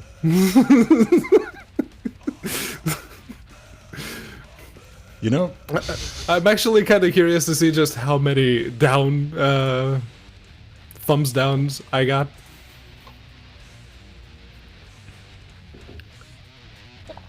Let's see. I think we're going to make like all the money off that video, right? The whole, what? $2? If we made $2 off that, I will be floored. The party at my place tonight.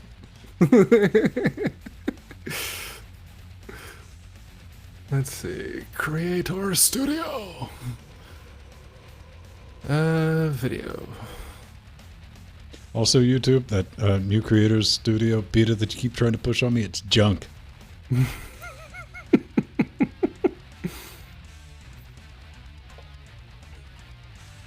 So apparently the stream for Dark Messiah is not suitable for most advertisers. You're too edgy for YouTube, Pedro. Okay, a hardware thing. Ooh, 6,000 views. Okay, Nice. 6,018. 54 thumbs up and 3 thumbs down. Okay, that's a lot less thumbs down than I was expecting. I'll give you a thumbs down. I was expecting like 10. I don't know. You got to be really passionate. I mean, I have to really like or really dislike before I will stop what I'm doing to give you a thumbs up or a thumbs down. Usually I'm just neutral. Even if it's bad, I'm like, meh. Slide it off the screen. It's like, oh, okay. It could be test, man. I don't know, man. That was a hot, spicy stream with... Was that a bow or a bow? I just realized, it's like, was it an arrow bow or just a bow? Did it shoot arrows, is what I'm asking. Yes, that bow shoots arrows. Okay. Later on in the game, there's the infinity quiver that you just get unlimited arrows. All right. But yeah, you do need them in order to shoot people. What I was doing, I thought it was like a bow, like a long bow. Oh, Friar tuck, poke. Yeah. You also have the bow staffs, which was what I was using for the bulk of the stream. Just because it makes like combat with multiple enemies so much easier.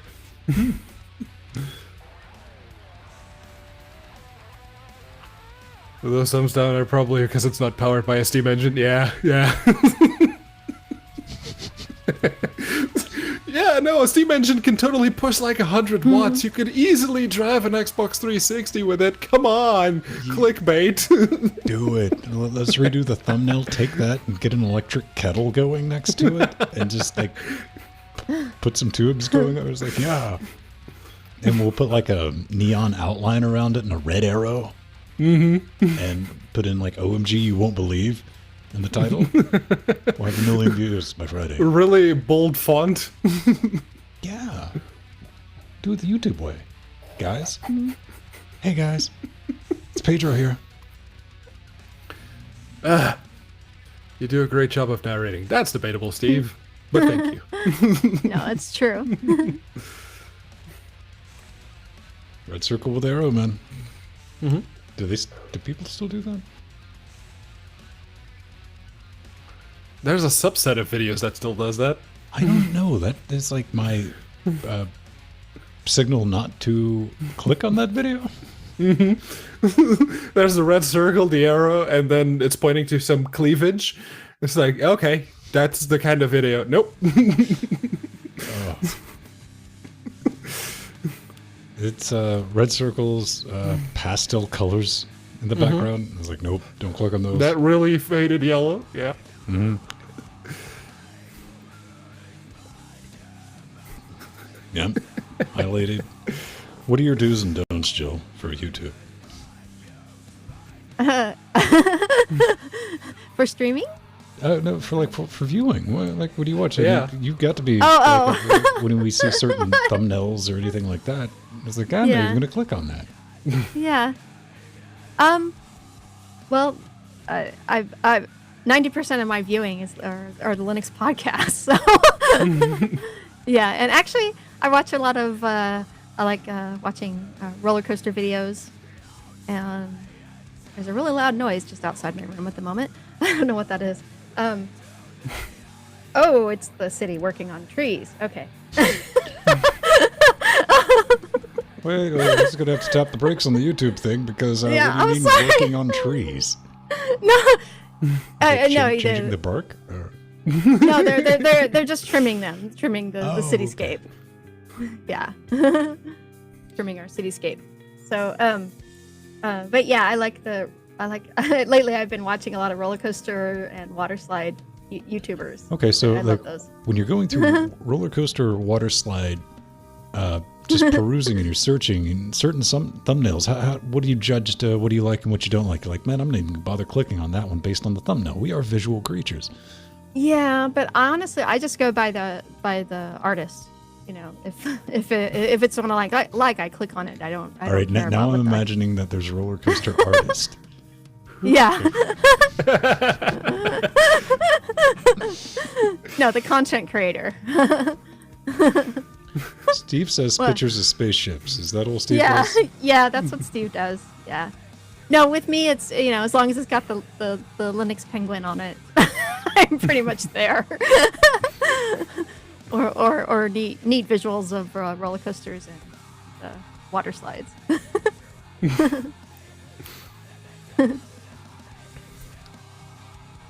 I think another thing I do on YouTube, which is self-defeating, is I'll mess with the algorithm. If I start getting too much of like one recommended, I'll just do a search for something I'd never search for. Mm-hmm. Like watch 5 or 6, not even watch them, just like start them up 5 or 6 at a time, just then go back to the main page and refresh it. And I was like, what are you going to do with that, YouTube?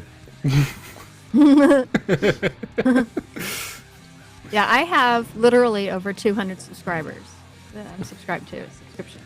So I always have something new to watch. That's not bad. I was surprised. I had like nowhere near that, but I probably like 60 or 70. I was like, how did I get up to that many? No, it's easy. 56? I'm subscribed to 56 different channels. I have 285 right now. That's more. And again, most of they're Linux based. Oh yeah, of those 56, 2 of them are Linux Gamecasts. Yeah. Yes. Because Game of Who is still a channel that's there. Yeah. TIL.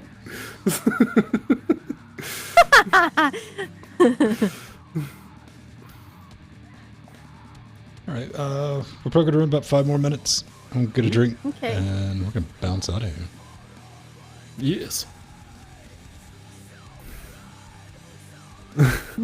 Oh, that's Amazon, because Nori and me share our Amazon account.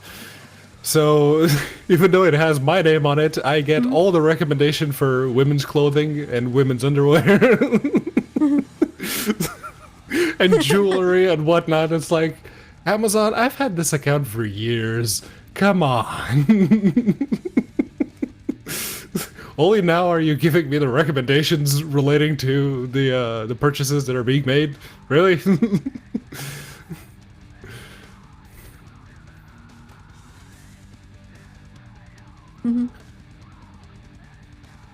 Yeah, every now and then I'll see something interesting on the recommendations. Like, okay, you go on the wish list, and it stays on the wish list for a long time because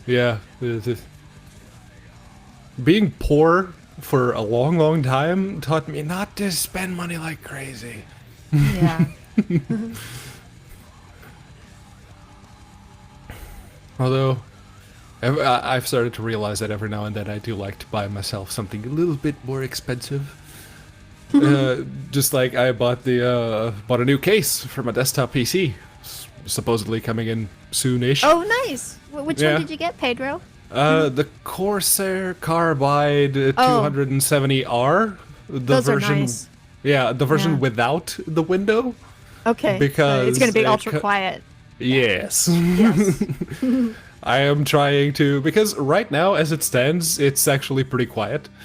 If it's just running, if you start it up, you hear the fans kick on, and then they kind of go down to their usual idle state, and you can't hear anything. Yeah. So that's pretty good. But it's the moment that something starts happening, you start up a game, or you're watching like a 4K video or something, the fans kick on, and I want to get rid of that bit of air noise that's happening. Yeah, those are really good cases. I also like the Be Quiet ones. Yeah, I looked at the Be Quiets, but one that'll fit everything that I have in this current case right now would go for at least 80 pounds. So yeah, they're quite a bit more. Yeah. I'll spend 40 pounds on a 270R carbide. That's good for me. Why don't you put it in a retro case? I don't like the retro cases, to be honest. The sun cases are beautiful. Don't hack up a sun case. It's me. Mine's are no. You can't tell on mine. It's just on the inside. So, I was thinking about hacking up an O2, but I decided against it. I couldn't live with myself if I cut one of those up.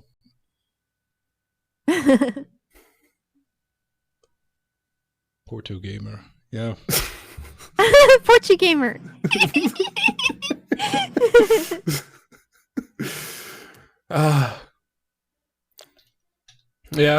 Hopefully the person who goes by Porto Gamer on YouTube has been getting some clicks recently, and he's confused and he doesn't know why. I'm not saying everyone go brigade that channel and be like, why are you ripping off the original Portrait Gamer?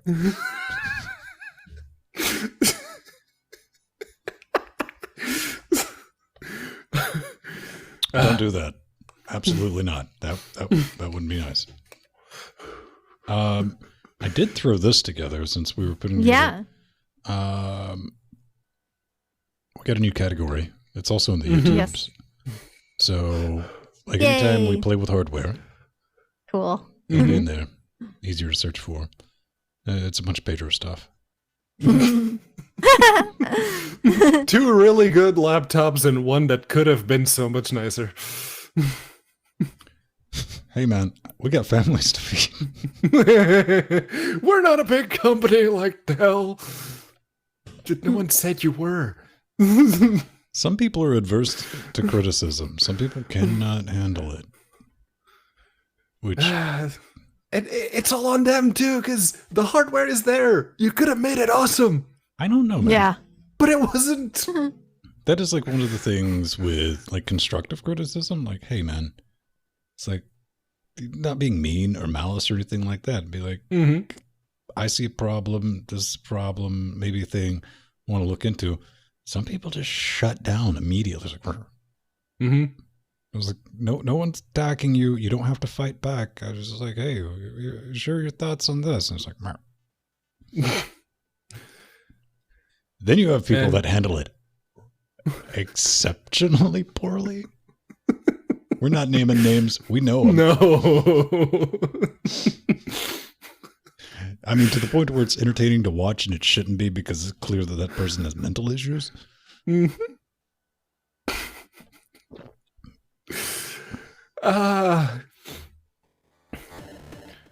But yeah, no, at least they, for poor reaction as they may have had, Slim Book did improve a little bit with the Slim Book 2. Though my complaint about that keyboard, they did not address that at all. The power button is still where the delete button should be. So you're going to be putting your PC to sleep a lot.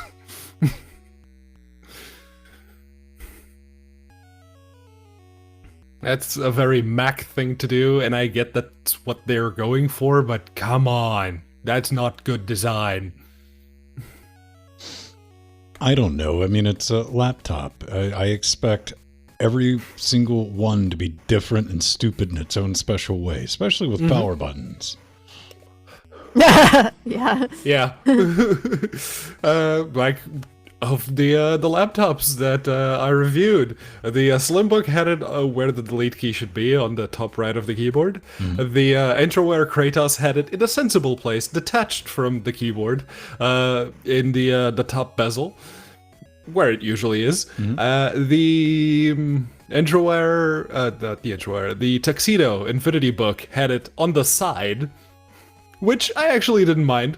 That's recessed enough that you're not going to accidentally push it unless you really want to. So yeah, 3 laptop reviews, 3 different positions for power buttons. It's run of the mill. And now a lot of laptops, everyone's like taking the thing with up the nose cam. Oh yeah, no, you can blame Dell for that one. No. I have that XPS. It's in that backpack right there. It's got the camera that's down the left side on the bottom of the screen. Why? I guess. Well, I mean, I understand the engineering behind it because you want to do a thinner bezel. Yeah. But you can make a thinner bezel at the bottom and a slightly wider at the top. Have the camera there. Again, with the wear and tear on it too. I mean, it's going to decrease the chances of you smashing it. And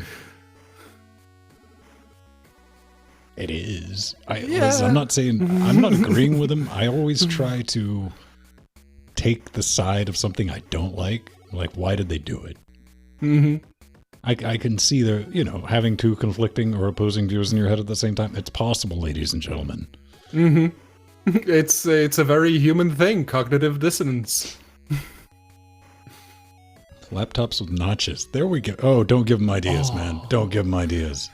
Oh, that's what Apple's going to do, and then everyone else is going to do it too, at least Samsung. We're 5 years away from Apple not shipping x86 CPUs, though. Yeah.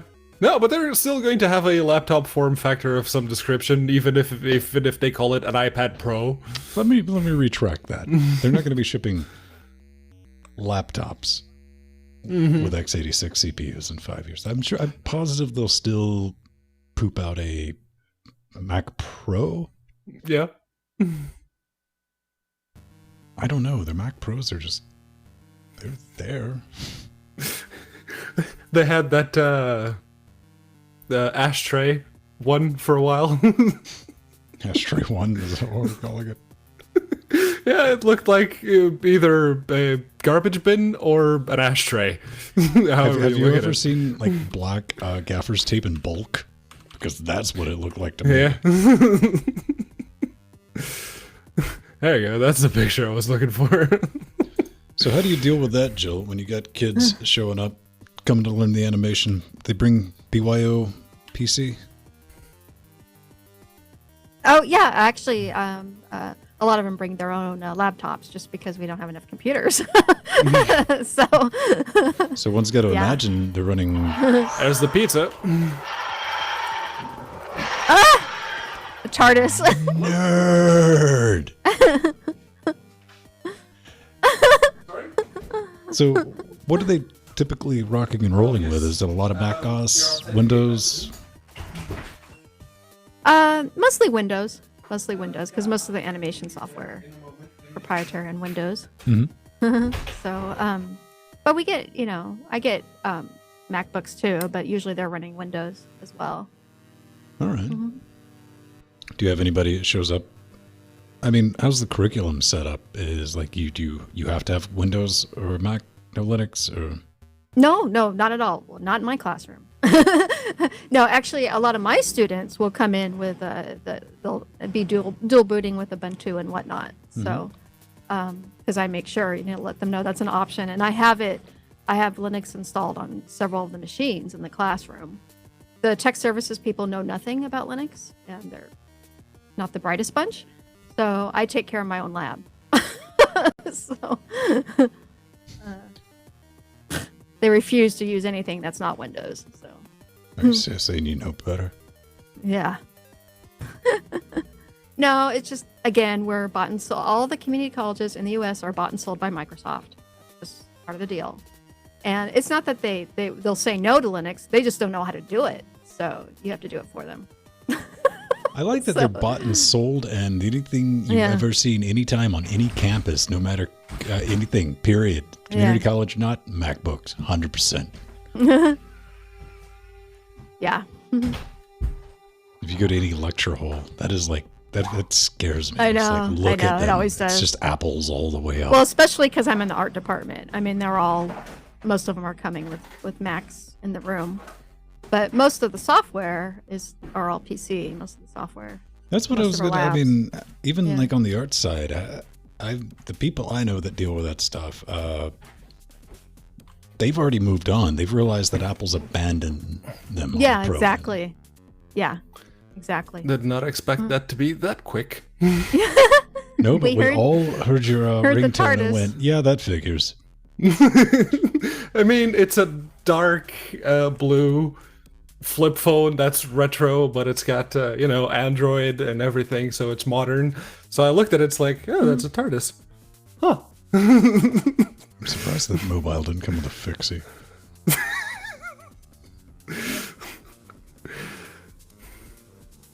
Yeah. Isn't the next Blender going to be a giant leap forward when it comes to animation? Oh yes. Well, their new renderers are incredible. I'm looking forward. But yeah, so when my students start getting used to using, Blender and Krita and the GIMP and everything, and after I explain how, over 90% of the film industry is Linux based, then they start thinking about it. So, and what's awesome is I make sure I install Maya, on all the Linux distros we have in the class. So when you're dealing with things like Maya, I mean, how does that run on non-supported operating systems? Because if I got Maya, I'm on Cent. I know. Your CentOS, yeah. It runs. It runs pretty nicely on Ubuntu for me, and I also have it on OpenSUSE too. Runs nicely. Mm-hmm. But yeah, that is one of the issues, and I'm hoping the new open source initiatives in Hollywood that they're going to help with that, because a lot of the proprietary software that runs on Linux, it runs on CentOS, but honestly a lot of studios are using Ubuntu now, so it's like it really they need to fix that. The proprietary software, they need to fix that. Didn't Mirrors just recently get an update? Or Mirrors about to come up with a 1.0? Speaking of canonical. Mm-hmm. Oh yeah. Zombie Mirror is like, I'm back.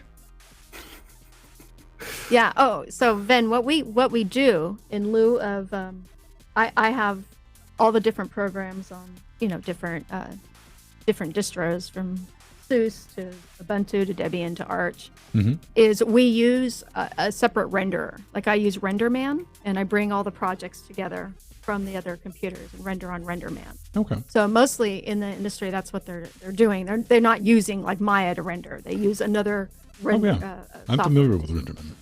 Yeah. So and now Okay, it's Nori is now it's asking free. about dinner. I'm gonna Now go. it's open. Bye, Pedro. Okay, bye, Pedro. Yay. Pizza boy.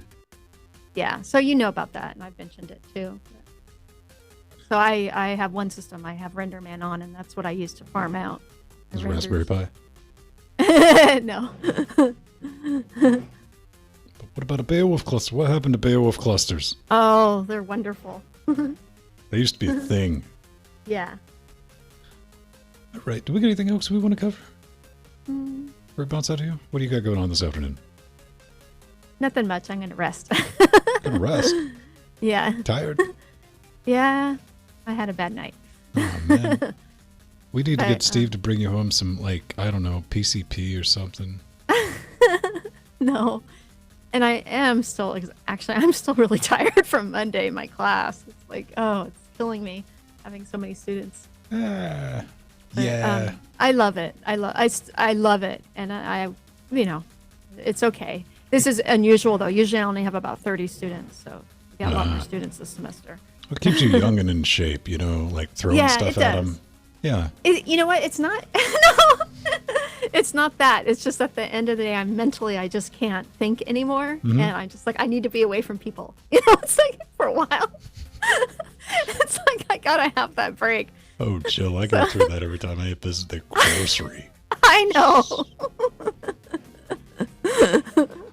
Hashtag no hugs for Vin. Yeah. Aw, just a slap on the head.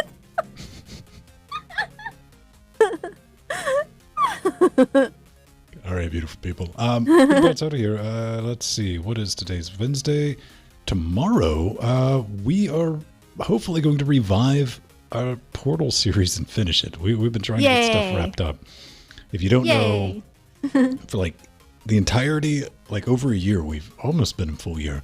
OBS has an issue where they did some update. I don't know if it was on Valve's side or OBS's side, but when you try to capture it, it maxes out at like 42 frames a second. Even like with a 980 or a 1080 Ti, it's a real issue.